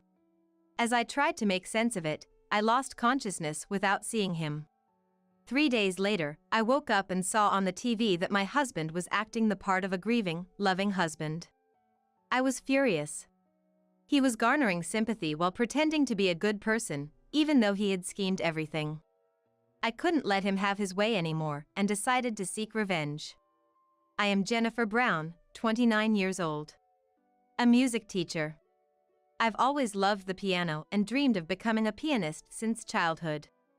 After practicing desperately every day, I managed to get into a music college, but I was overwhelmed by the high level of competition and eventually gave up. I obtained a teaching license and became a music teacher. Currently, I work at a local public middle school, where I'm not just a teacher but also the advisor of the choir club, leading a busy life. Being a teacher is tough, but the kids admire me calling teacher, so I was enjoying fulfilling days. Last year, I married Robert, whom I had dated since college. We were at the peak of happiness in both our personal and professional lives, but it didn't last. My husband Robert was just a mess. He worked at a bar, and because of the nature of his job, he had late shift. Our daily rhythms were completely different, and we began to drift apart. He often drinks after work, so I find him sleeping at the entrance returning home drunk in the morning. Initially, I thought it was just part of his job. But when I came home tired from work, I found clothes thrown about, and the table littered with empty instant noodle cups and finished drink bottles. Seeing this mess every day, my anger just kept building up. Robert, put your clothes in the laundry. And can you clean up your mess? What? Stop nagging. I'll do it later. Later? You always say that and never do it. Do it now. Frowning, Robert clicked his tongue in annoyance. If it bothers you so much, do it yourself. You're such a nagging woman. What? I'm tired from work every day. Why do I have to take care of you? Can't you at least take care of your own things? I'm tired too, you know. Do you think you're the only one? Or do you think you're superior to me because you earn more? I denied that, and Robert sighed. Then you should do it. Don't order me around like that. Saying this, Robert lazily lay down on the sofa and started fiddling with his mobile phone. Despite shorter working hours than me, he never helped with housework and just drank around and slept at home. I ended up doing all the cleaning and laundry. Recently, our dates had stopped and we just argued more. Robert was very handsome. He was popular in college that he even had fans from neighboring universities. I felt superior just being able to marry him. I was smitten with the gentlemanly Robert during our courtship, but now I wondered why I married him. However, everyone has their good and bad sides. I thought maybe it was okay for someone handsome to have a flawed personality, so I decided to bear with it. Half a year after getting married, Robert, who usually went out even on his days off, seemed restless one morning. When I finished cleaning up after breakfast, he called me. Actually, the bar's been doing poorly lately. I'm short on cash. Can you lend me some? What? Are you that short on money? What did you spend it on? He had been saying for months that his salary had decreased and he couldn't pay living expenses. But his salary was supposed to be entirely disposable, yet he claimed to be short on money. You know, sometimes I go out for drinks with friends. Alcohol costs a lot. If it's really for the shop, you should get reimbursed for expenses. It's ridiculous to pay out of your own pocket. No, it's not that. I mean, I need it for studying. I have to know other bars' menus and stuff for research. Robert's stammering explanation seemed suspicious. How much do you need? You'll give it to me? $200. Just $200 is fine. I sighed, and Robert happily hugged me. I was exasperated by his opportunistic behavior, but it was exactly this kind of charm that always ensnared me. I took out $200 from my wallet and handed it to him. He hugged me again. I really made the right choice marrying Jennifer. Thank you so much. Because of our constant fighting these days, I felt over the moon when he hugged me while I was exasperated with him. I felt like I had to support him, who had a tough job. But then, he started asking for money almost every month.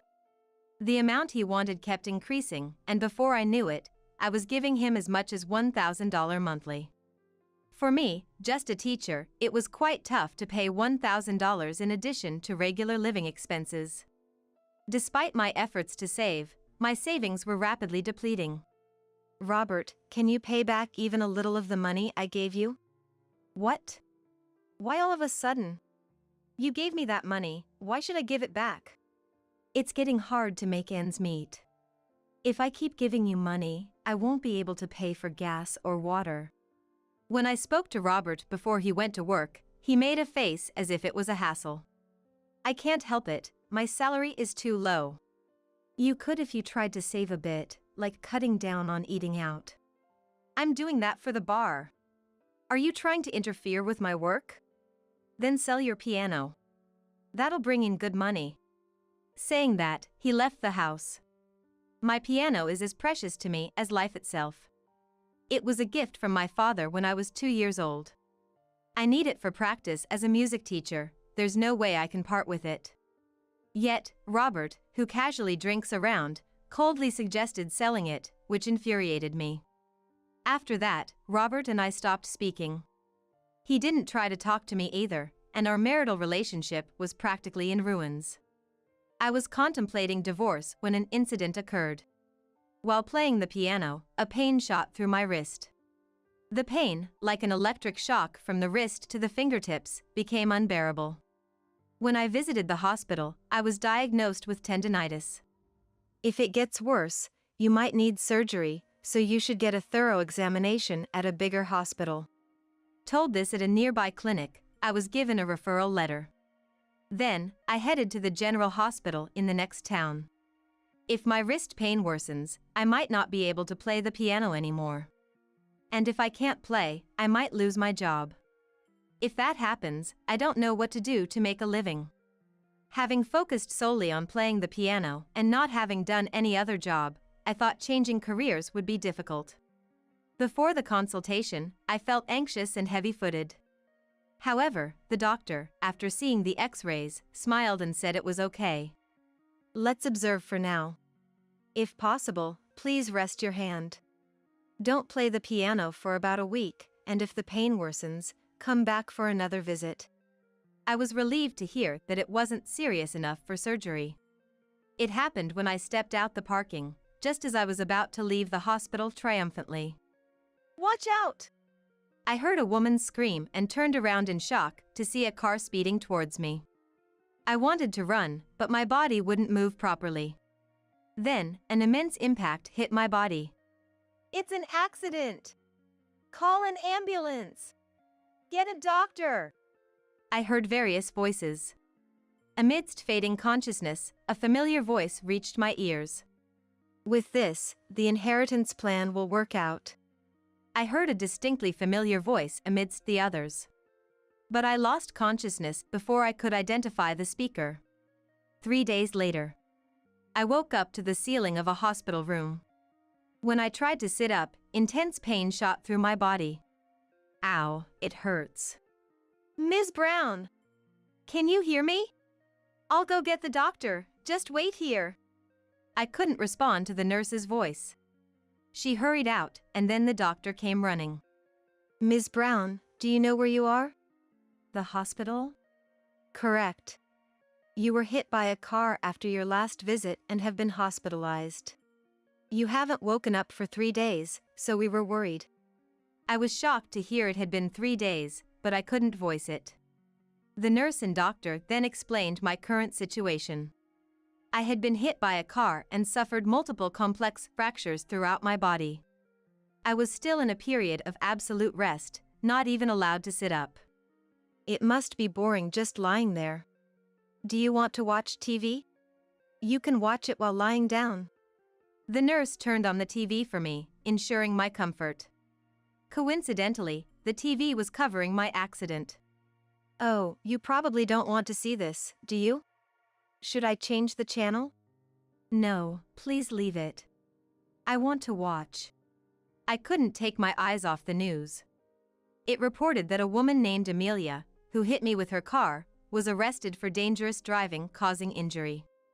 Seeing the perpetrator's photo, everything made sense to me. Then I realized that the voice talking about receiving an inheritance when I was hit was Robert's. He had intentionally run me over with a car for money. However, the news only reported that he was in Amelia's car as a friend, nothing more. The screen switched to Robert.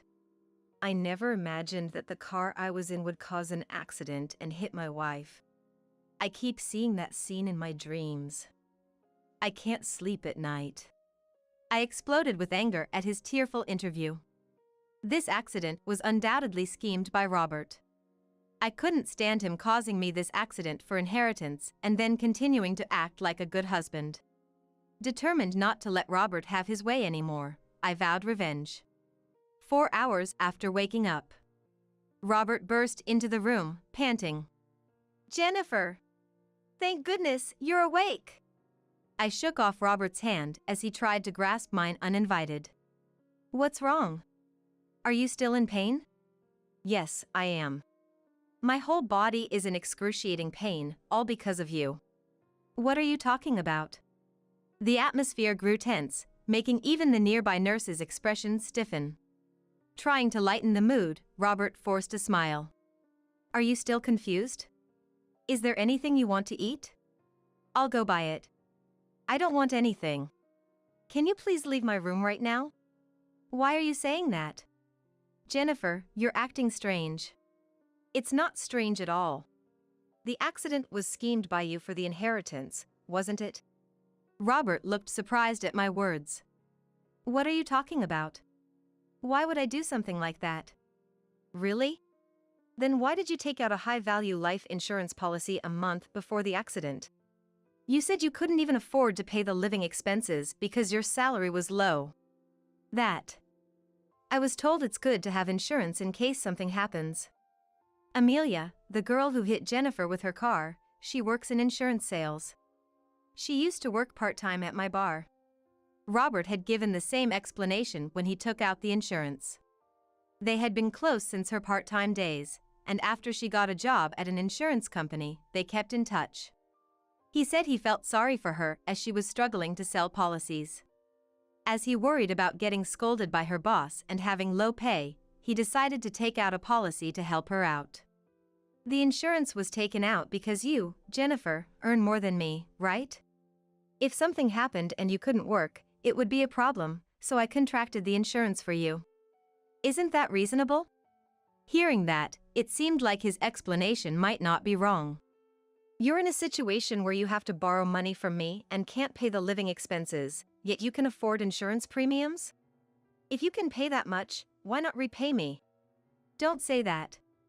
I got the insurance for your sake. Robert said this while holding my hand. His expression looked genuinely concerned, but I couldn't bring myself to trust him. If that's the case, you won't mind if the insurance money doesn't come in, right?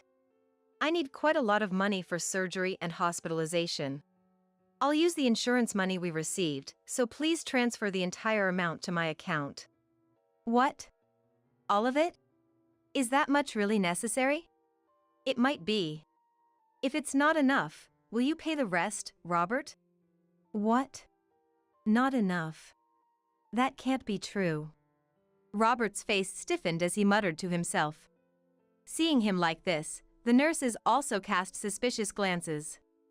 I beckoned Robert to come closer and whispered so only he could hear. It's useless to lie anymore. There isn't much insurance money because I'm alive, and there's zero inheritance. You must be disappointed. Robert frowned upon hearing this. Zero inheritance? What do you mean? It means there's almost no savings. Did you think you would get all my money if I was gone? Why is there none? You're a public servant, you earn well, right? Robert's voice grew louder, and a nurse frowned upon overhearing him. I was lending money to you, Robert. How much do you think a teacher's salary is? I'm still in my 20s, I don't earn that much. Plus, there are living expenses to pay. I never had any financial leeway. You've got to be kidding. What was all this for, then? Robert hung his head, clutching at his forehead. My anger surged at his true nature showing. You won't get away with this easily. You'll be arrested too if they find out you were an accomplice. No one will believe that. Did you see the news? I'm the devoted husband worried about his wife. No one will believe anything you say. They'll just think you've gone mad from hitting your head. While saying this, Robert laughed. You can say that now, but not for long. I replied calmly to Robert's provocation. Then, he looked at me with a cold gaze. Don't get cocky. You should have just gone to the other world. I despised him for saying such things so casually. I sighed, waiting for the moment of revenge. Just as I sighed, the door of the hospital room opened abruptly, and men in a suit entered. Who the hell are you? We're the police. Is what you just said true? What? What are you talking about? I'm just worried about my wife. Ignoring Robert, who was sweating and panicking, the police reached for my bedside and took out a mobile phone. The phone was in the middle of a call. We've heard everything. Even the part about she should have gone to the other world. What? Why are the police? He turned pale and started to tremble. I called them. I wanted their help to uncover the truth about the accident. Thanks to you, I could fully expose your true nature. What, you? Officer, this is a misunderstanding. I just have a quick temper, and I thought Jennifer was picking a fight, so I snapped. It's not really about the money. No one will believe those words now. Then show me evidence that I'm the perpetrator of the accident. Robert kicked the bed in frustration. I glared at him and turned to the police. The woman currently arrested, Amelia, is his mistress. They've been close for quite a while. What? Don't say such nonsense without evidence. There is evidence. I had hired a private detective agency to investigate you. We have photos of you with Amelia and records of your activities over the past few months. Lying won't help you now. Ever since Robert frequently started asking me for money, I suspected he was in debt and hired a private detective agency investigate. The investigation revealed that he was having an affair, spending money on drinks and hotels daily. Knowing his mistress's face, I was certain he was involved in the accident when I saw her on the news. The police were making a phone call to search my house while listening to the conversation. Meanwhile, Robert was sweating and visibly shaken. So you ran out of money I gave you, and planned this accident to get the inheritance and insurance money, planning to live with her, isn't that right? That's just your wild imagination. Then I'll take the insurance money. Withdraw it now and bring it to me. Robert fell silent. It seems like he doesn't want to give up the money at all. Even though Robert refuses to hand over the insurance money despite the situation, the surrounding skepticism grows. I've heard from the police. They're concerned about how much you've been worrying about that woman. Well, she's my friend, it's natural to be concerned. The police told me they're concerned about how much you worry about the other woman. You're not even mad at Amelia for what happened to me. And why were you at the hospital that day, at that time? It was a weekday morning when I went to the hospital. Robert should have been getting ready for work around noon, and it was the time when I finished my appointment. Yet, he was inexplicably near a hospital in a neighboring city. I just happened to have a day off. On your day off, you were at the hospital? There are no places around there that you would visit. You weren't being treated there, so there must have been some reason you were there. Robert was speechless, sweating profusely. The police then restrained him. We'll ask for the details at the station. Please come with us. Wait. I'm not guilty. It's all a misunderstanding by Jennifer. His desperate excuses were ignored by the police, who remained unfazed with a stern expression. Officer, if he had planned the accident, what kind of punishment could he face? Well, if it's premeditated, it could be attempted murder. We need to hear the full story first, though. Attempted murder? Help me! Jennifer, I'm not guilty! Forgive me! Robert, pale as a ghost, shook off the police's grip and clung to my bed. I admit I was wrong for cheating and borrowing money. I'm sorry. But this time, I was just in the car. I'm not guilty. Before I lost consciousness, I heard your voice, Robert, saying now we'll get the inheritance as planned. How can I forgive someone who did this for money? When I spoke up, he started making unbelievable statements. What? Are you sure about that? If I get arrested, it will reflect badly on you too. You'll have trouble at work. It's in your best interest to be careful. Why should I forgive you? Do you even realize what you've done? I plan to divorce you, and whether you get arrested or not is none of my concern. I sighed in exasperation at his shocked expression. Wait. Talking about divorce at a time like this? What do you mean? How can I live without Jennifer? I made a further attack on Robert, who held his head in despair. That's not my problem. Just so you know, I was planning to divorce even without this incident. I have proof of your infidelity, and I'll get a hefty compensation in the divorce trial. Compensation in a divorce trial? How can I possibly pay that? If I get arrested, I'll lose my job too. That's your own fault for committing a crime. You should have thought twice before doing such things. Robert then knelt down, defeated. I was tricked. Amelia said to me, if you wanted money, you should have just taken out insurance and staged an accident. Initially, I was supposed to drive, but since my license was suspended, she decided to drive. It's all her fault. Robert shouted. Hearing Robert try to lighten his sentence even in this situation, I couldn't contain my fury. Tricked or not, I don't care. I'll never forget you saying I should have gone to the other world. That was your true feeling. That's a lie. I didn't mean it. I can't believe such words. I never want to have anything to do with you again, Robert. I'll consult a lawyer about the divorce, so never contact me again. No, that's a lie. Stop it. I'm not bad. Let go. He started to thrash around, but he was warned that further resistance could lead to obstruction of justice charges, and he quietly left the hospital room with the police. The next day, I learned from the news that Robert had been arrested. The once kind and grieving husband was now vilified as a criminal who plotted murder for insurance money. Over a decade later, I heard that he was released from prison. He had been fired from his job and struggled to find new employment due to his criminal record. Apparently, he was now working at a grocery store. I saw on social media that he is often reprimanded at work for having a lot to learn.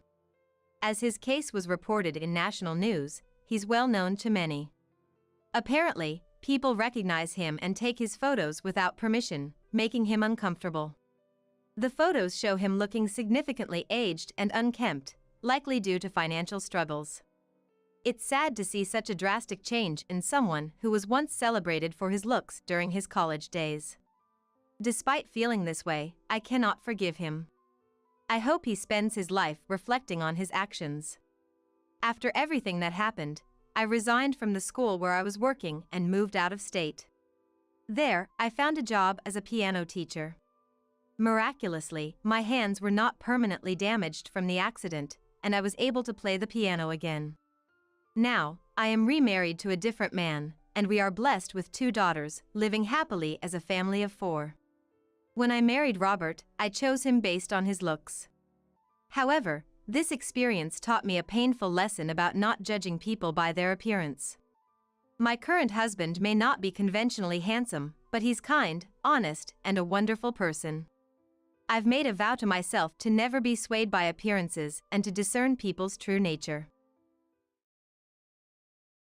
I was standing there, unable to move or understand what was happening to me, when my husband Harrison, who was next to me, asked, "Are you okay?" It was then that I realized I had been doused with water. In front of me was Maëlle Jeanette, holding a cup and smirking nastily. "This is not your place. You're shamelessly overstepping. How many times do I have to tell you you're not welcome here?" Jeanette's angry shout filled the room at Frank's funeral. My name is Mila, a 35-year-old self-employed business owner. I met Harrison through a mutual acquaintance 6 years ago, and we married after I got pregnant. We've had our ups and downs, but now we live happily with our 1-year-old daughter. Harrison's family owns a retail shop selling miscellaneous goods and vintage clothing. Harrison, their only son, went to college in Boston, intending to take over the family business. However, after landing a job at a major corporation post-graduation, his parents easily conceded, "There's no need for you to take over our debt-ridden business. We're proud you can work at a prestigious company. Don't worry about us, build your own family in Boston." Encouraged by his father Frank, Harrison worked diligently in Boston and achieved a promotion to a managerial position at a young age. We met, quickly started dating, and before we knew it, I was pregnant. Since our relationship had been headed towards marriage, the sequence of events have changed, leading to us announcing both our marriage and pregnancy to our parents at the same time. My parents, who live in another state, were delighted with my marriage and pregnancy, except for Jeanette. "What? Pregnant? With him?" I still vividly remember Jeanette's words to me during my first visit to Harrison's family home. Frank scolded Jeanette, but he only made excuses for her in a low voice to me, especially regarding Harrison, saying, "She doesn't mean it." And Jeanette, having her son's girlfriend over for the first time, offered nothing at all. It wasn't naivety or an oversight, but a deliberate display of not offering anything. "Pregnant?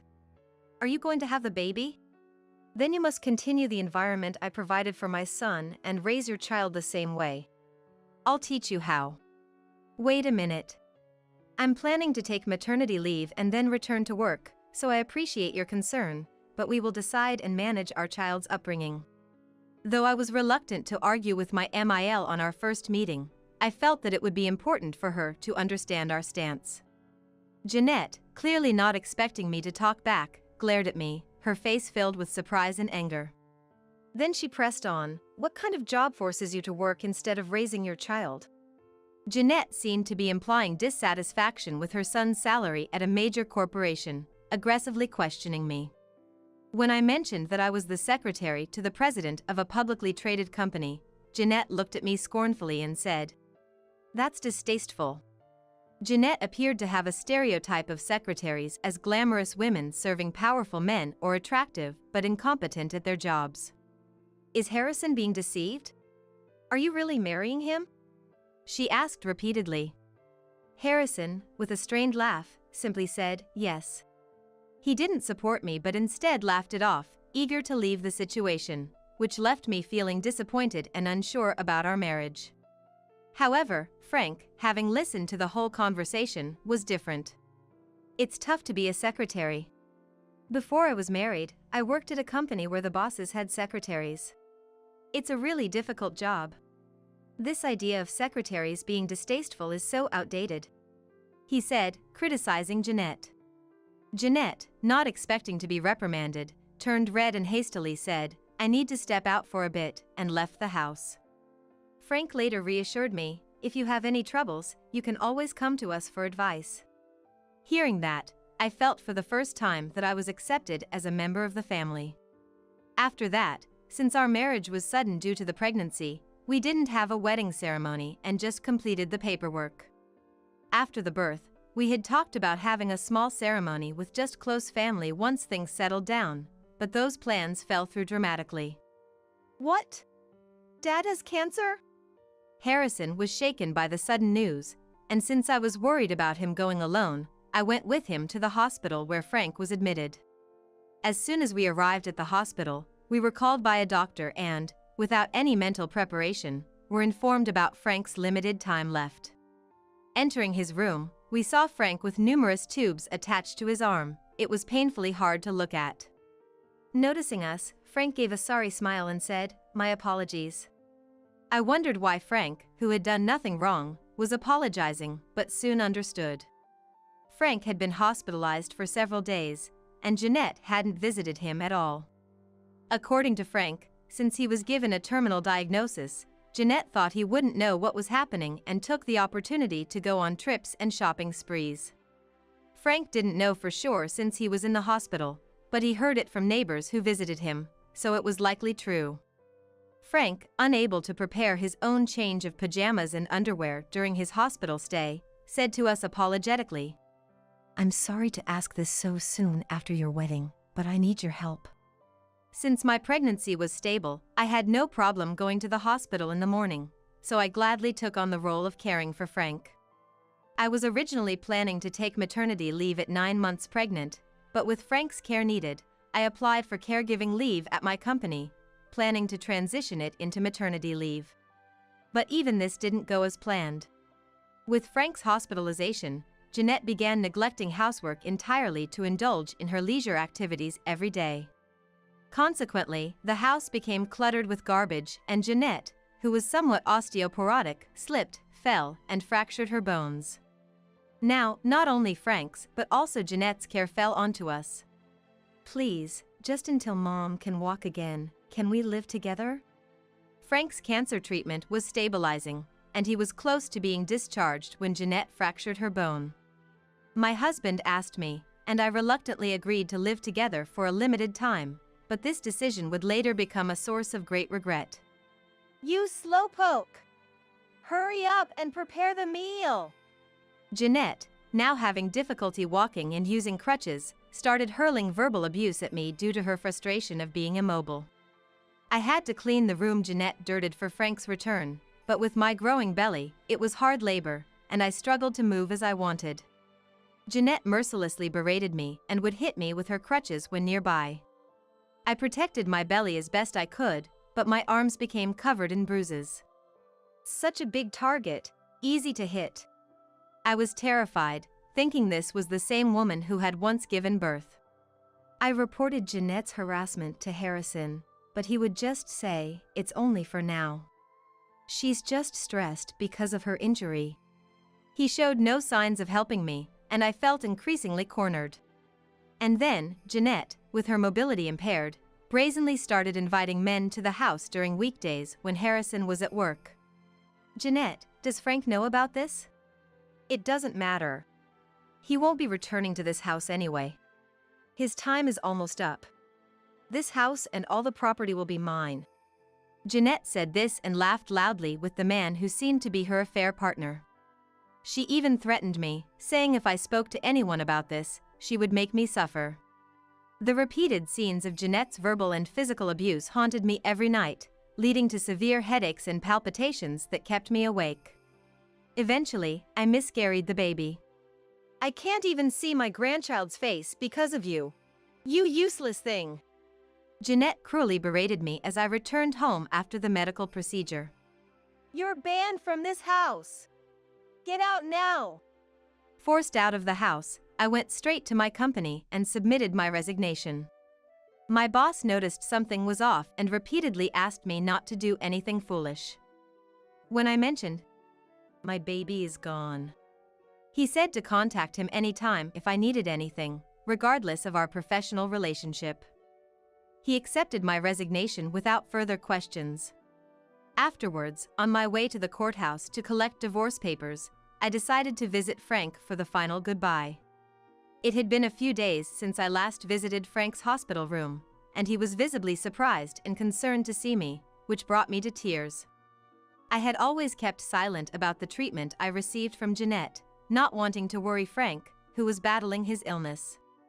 But Frank, who had noticed bruises on my arms before, asked me to tell him everything.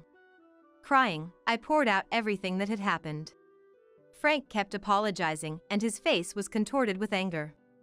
This is definitely a case for divorce. But I can't just let them get away with this. I want to fight back. I hate to ask this, but can you help me with one last request? After listening to my story, Frank proposed a plan for revenge against his wife and son. Feeling empowered by Frank's support, I felt ready to confront the situation, no longer wanting to be a victim. I don't want to just cry myself to sleep anymore. Whispering these words, Frank weakly grasped my hand and said, "Let's do this together."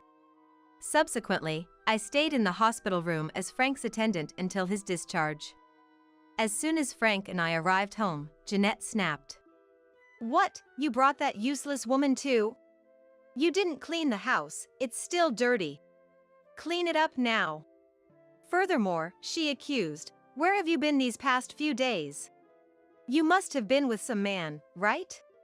When Frank told her I had been caring for him in the hospital, she was left speechless and silently left the house.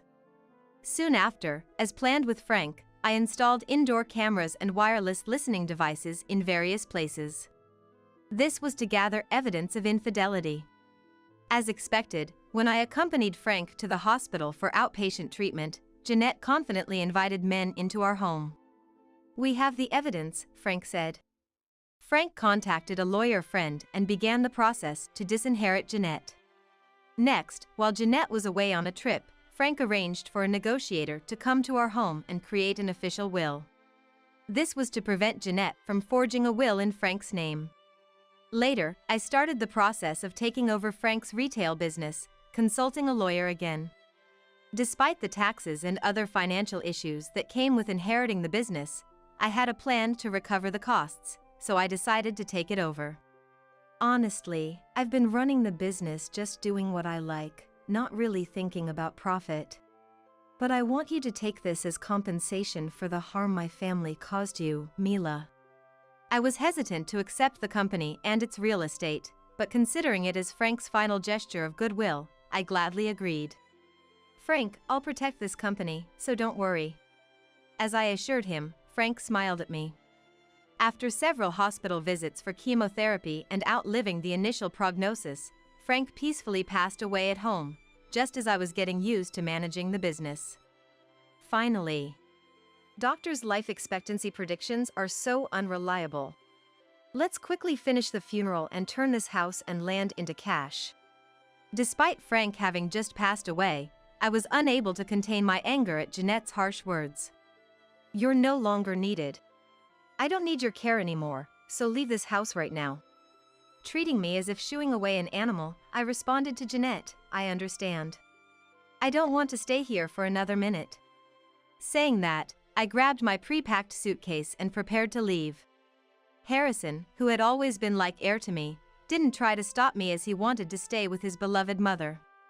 "Let's meet for the last time at the funeral," I said, and left for the weekly rental apartment I had arranged.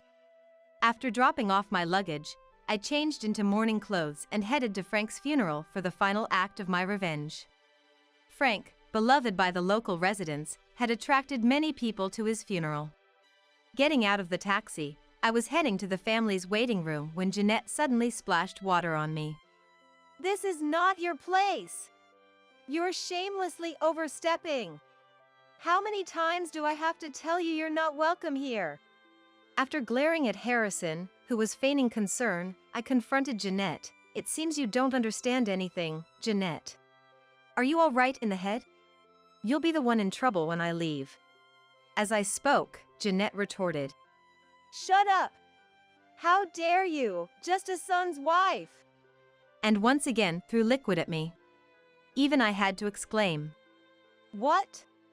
If you're going to act like this, I'm leaving, and I won't forgive you no matter how much you cry or yell."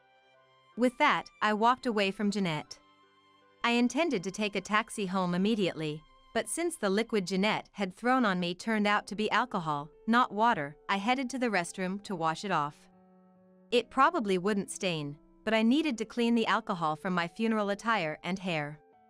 After touching up my makeup, I exited the restroom to find an agitated Jeanette rushing towards me. What is this? Explain yourself. Not understanding what she meant, I listened silently as Jeanette ranted about the existence of another will separate from the one she was holding. Soon, relatives drawn by the commotion began to gather. Jeanette, forging a will is a serious crime, I said. When she acted ignorant, I explained in front of the relatives. Frank had already made a will and stored it with the courts. So the one Jeanette has is a fake. Moreover, because of her forgery, Jeanette has lost her inheritance rights. As Jeanette began to make a scene, denying it, I elaborated further. Originally, Frank didn't want to leave his estate to Jeanette, so he had taken measures while he was alive. The process of disinheritance had already been filed at the court, meaning Jeanette could no longer inherit anything. The reasons are simple: Jeanette's failure to care for her husband, her routine verbal abuse, and her misappropriation and disposal of his property, to name a few. Since Jeanette denied it, I decided to play the recorded conversations from our home to the gathered relatives. I can't be bothered with taking care of my husband. It doesn't pay to be diligent. Since he doesn't have much time left, it doesn't matter what I do, no one will know or care. Once I get the money, I'll be with my boyfriend. Hearing Jeanette's words from the speaker, the relatives were disillusioned. What further cornered Jeanette was her forgery of the will. I informed her that this could lead to losing her inheritance rights in civil terms and even possible imprisonment in criminal terms. Then Jeanette exclaimed, Frank's company exists. That's mine. Unfortunately, it wouldn't become hers. The reason being that I had already completed the business succession, and the company, which was only a storefront operation at the time, flourished under my management. Using my past skills, I launched an e-commerce shop, which turned out to be a success, bringing the company onto a profitable track. Jeanette had always misunderstood that I was merely assisting Frank and had never imagined that I had taken over the management. Jeanette, if you want to take back the company, please save up the taxes you need to pay to the government and then let me know, I said spitefully. Then Jeanette claimed that even if she didn't receive the inheritance, Harrison would. So I turned to Harrison and said, Here are the divorce papers. You understand why I want a divorce, right? It's because you've always ignored Jeanette's harassment and never helped me. I'll be seeking compensation for the mental anguish I've suffered, no matter how small the amount. Also, I'll demand compensation from Jeanette for causing the breakdown of our marriage. Finally, Jeanette broke down, crying, I just want money, anything, and apologized deeply. No matter what Jeanette did, I had no intention of forgiving her. An apology wouldn't bring back my precious baby. With tears of frustration, I left the funeral. Later, the divorce was finalized, and I confirmed that the compensation from Harrison and Jeanette had been fully deposited. It seemed they used the money from selling their family home for the compensation. About a year later, Harrison appeared before me, holding a marriage registration form. I'm really sorry for hurting you.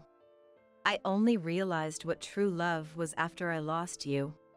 Please, let's try again. I've cut ties with my mother, so if it's okay with you, I'd like us to remarry, he said. Having gratitude towards Harrison's father, I couldn't dismiss him outright. Since Jeanette was the main cause of our divorce, I decided to give living together another try, on a trial basis. Months later, a new life arrived for us. Thus, we rebuilt our lives, and despite everything, we now live peacefully as a family of 3. Are you trying to ruin our wedding? It's not like that. I just wanted to say that you're spending too much money unnecessarily. I know you are poor, but Ryan is going to be the next president of the company, right? He doesn't need to worry about money. Even if he is the next president, this is too much. That's not true.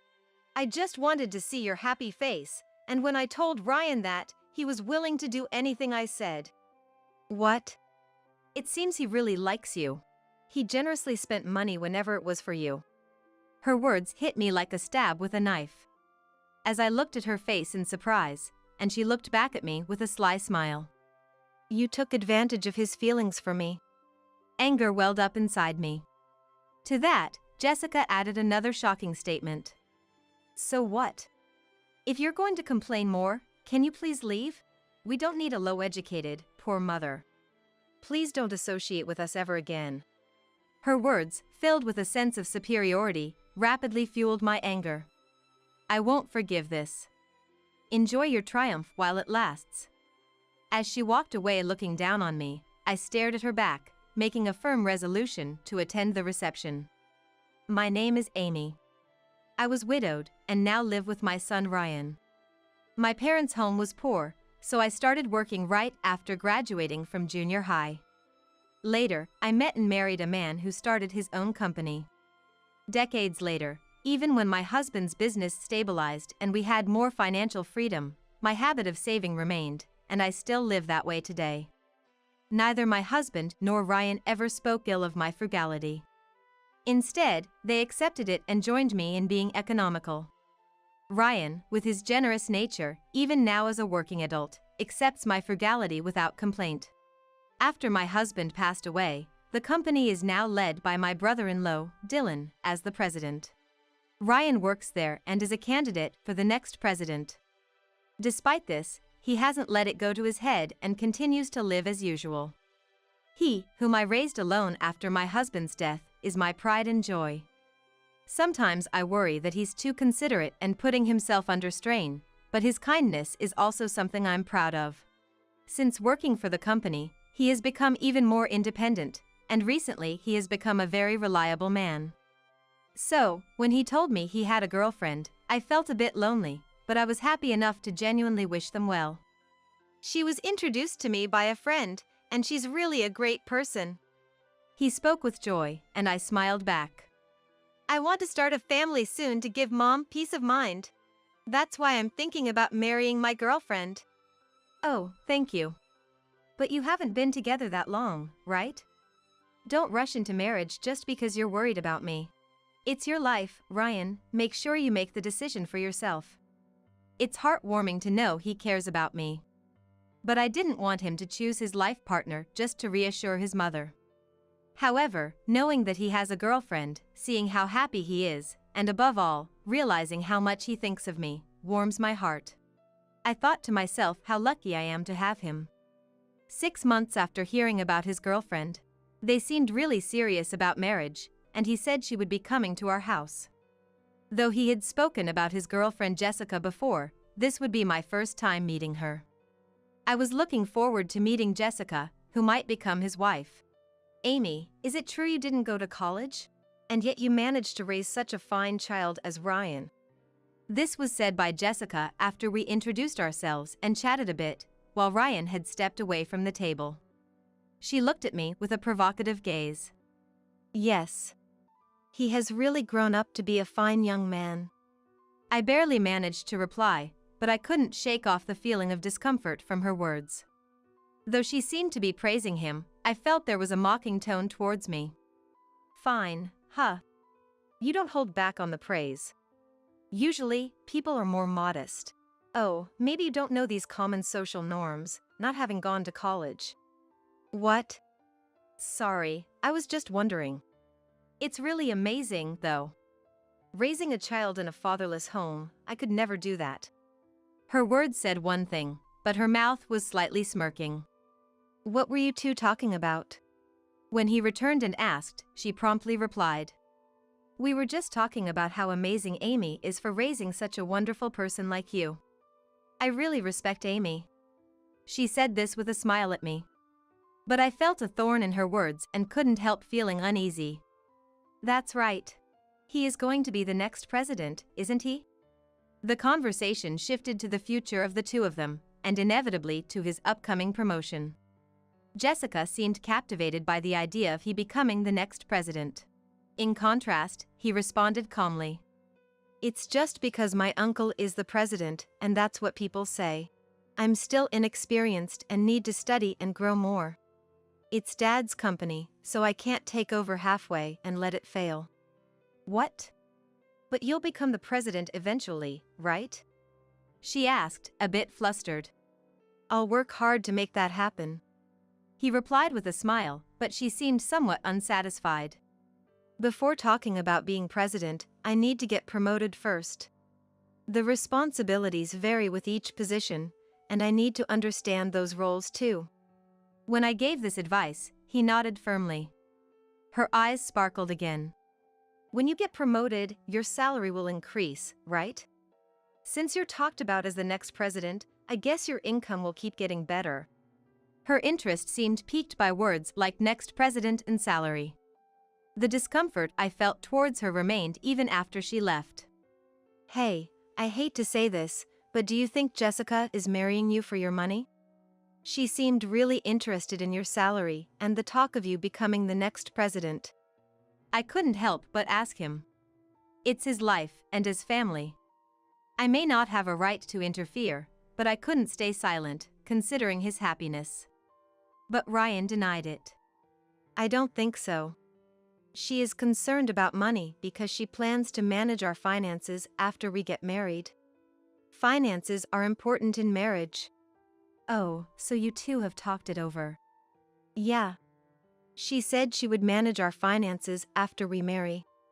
She's always been responsible, so it'll be fine. If that's the case. Mom, I'm 28 now. I'm an adult, so don't worry about me that much. His smile swept away my worries. Seeing his expression, I came to a realization. Maybe I was just feeling something like jealousy towards her. Is this how a mother feels when her son is getting married? That thought strangely made sense to me. But I would later realize that this idea was a mistake. A year after meeting Jessica, their wedding is today.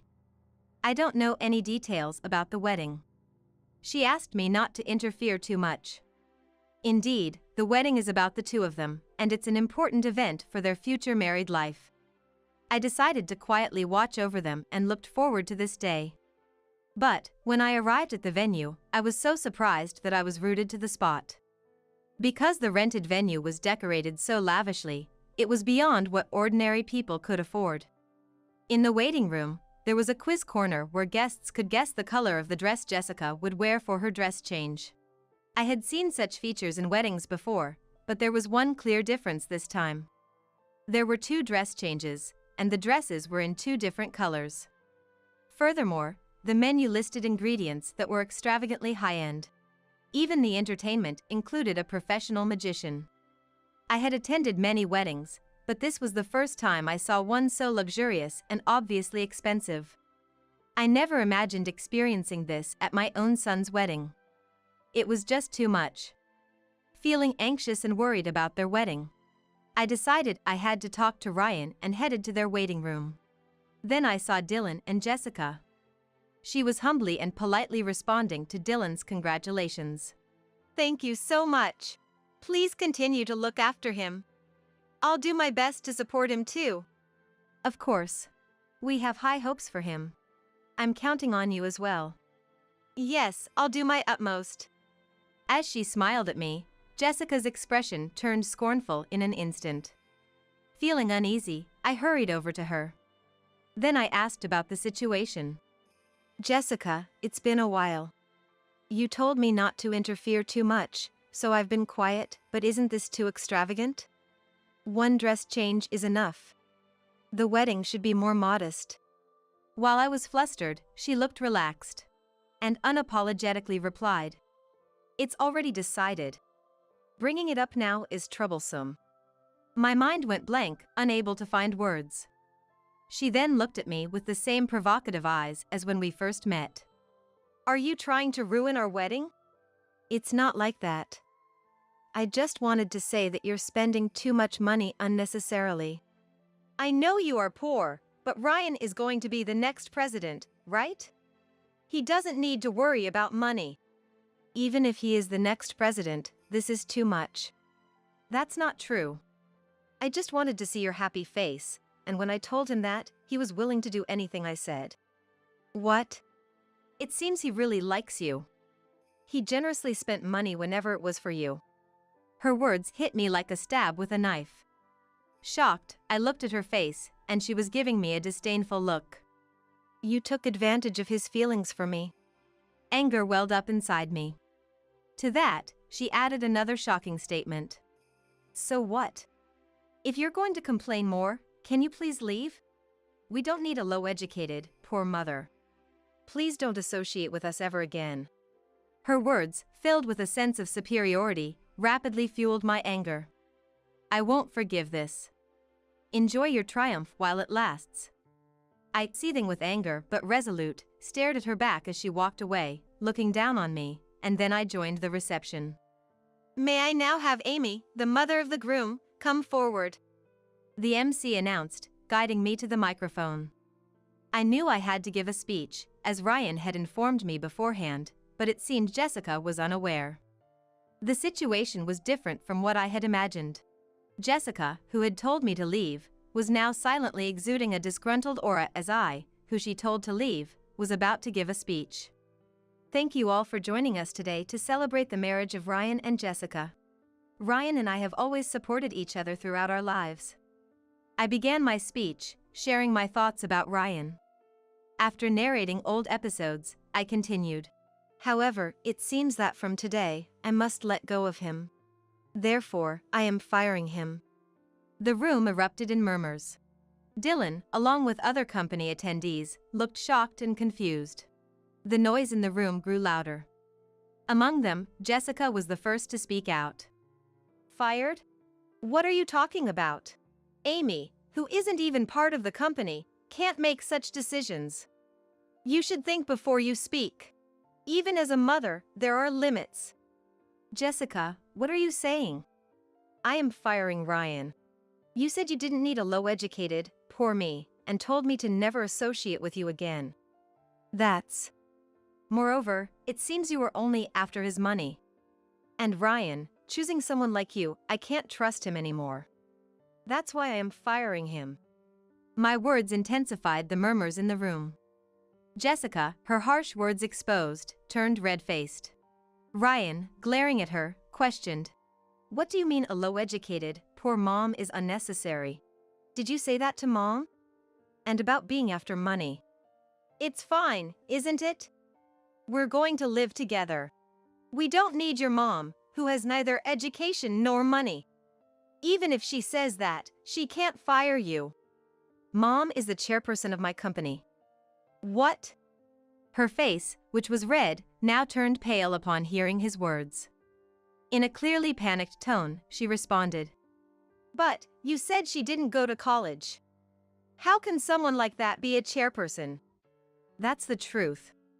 The company was started by Dad. Mom has been involved since its foundation. Now, she understands the company more than anyone and holds the real executive power. Why didn't you tell me such important things earlier? If you had, none of this would have happened. Instead of apologizing, she began blaming him. But he looked at her with disdain. I plan to tell you about the company's details eventually. But now, there's no need. The marriage is off, so there's no need to explain anymore.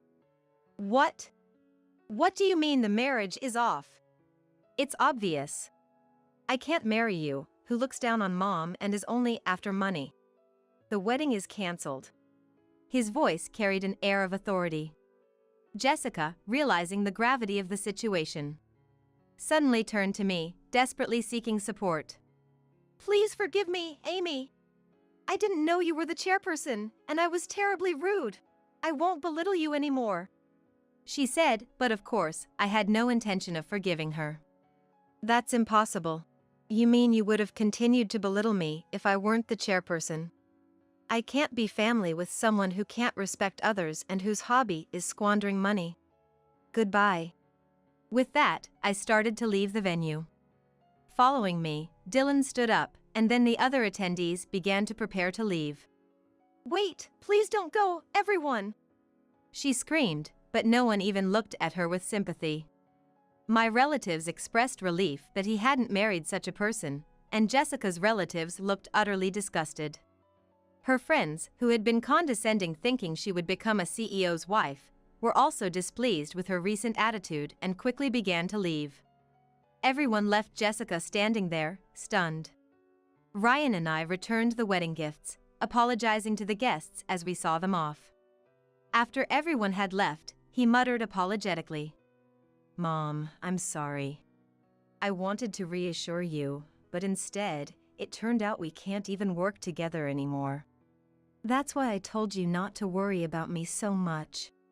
And about the firing, that's no longer happening." "Eh?" "I said I couldn't trust you who choose a partner only after money. That's why I was going to fire you. But now that the marriage with Jessica is off, I won't fire you."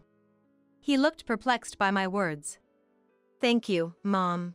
I'll work even harder from now on. Your happiness is what matters most to me." I gently patted his back. Later, he officially broke off the engagement with Jessica, and they decided to split the wedding costs. Jessica had assumed Ryan would pay for the entire wedding and keep the gifts from her attendees for herself. Unable to pay her credit card bills for the esthetician, beauty salon, and other expenses, she ended up in debt. She, already unemployed and without money, hastily tried to marry for money again, but her next partner turned out to be a marriage scammer, further increasing her debt. Now, her whereabouts are unknown. Meanwhile, our family bond strengthened even more after this incident. Ryan seemed to respect me more than ever, now focusing on work rather than marriage to reassure me. Thanks to his dedication, the company. Recently, the president of a company we've long done business with introduced his daughter to Ryan. I've worked with his daughter a few times. Ryan seems quite interested in this new acquaintance. It looks like a wonderful meeting for him, who has now fully grown into a fine man, and I'm excited for him.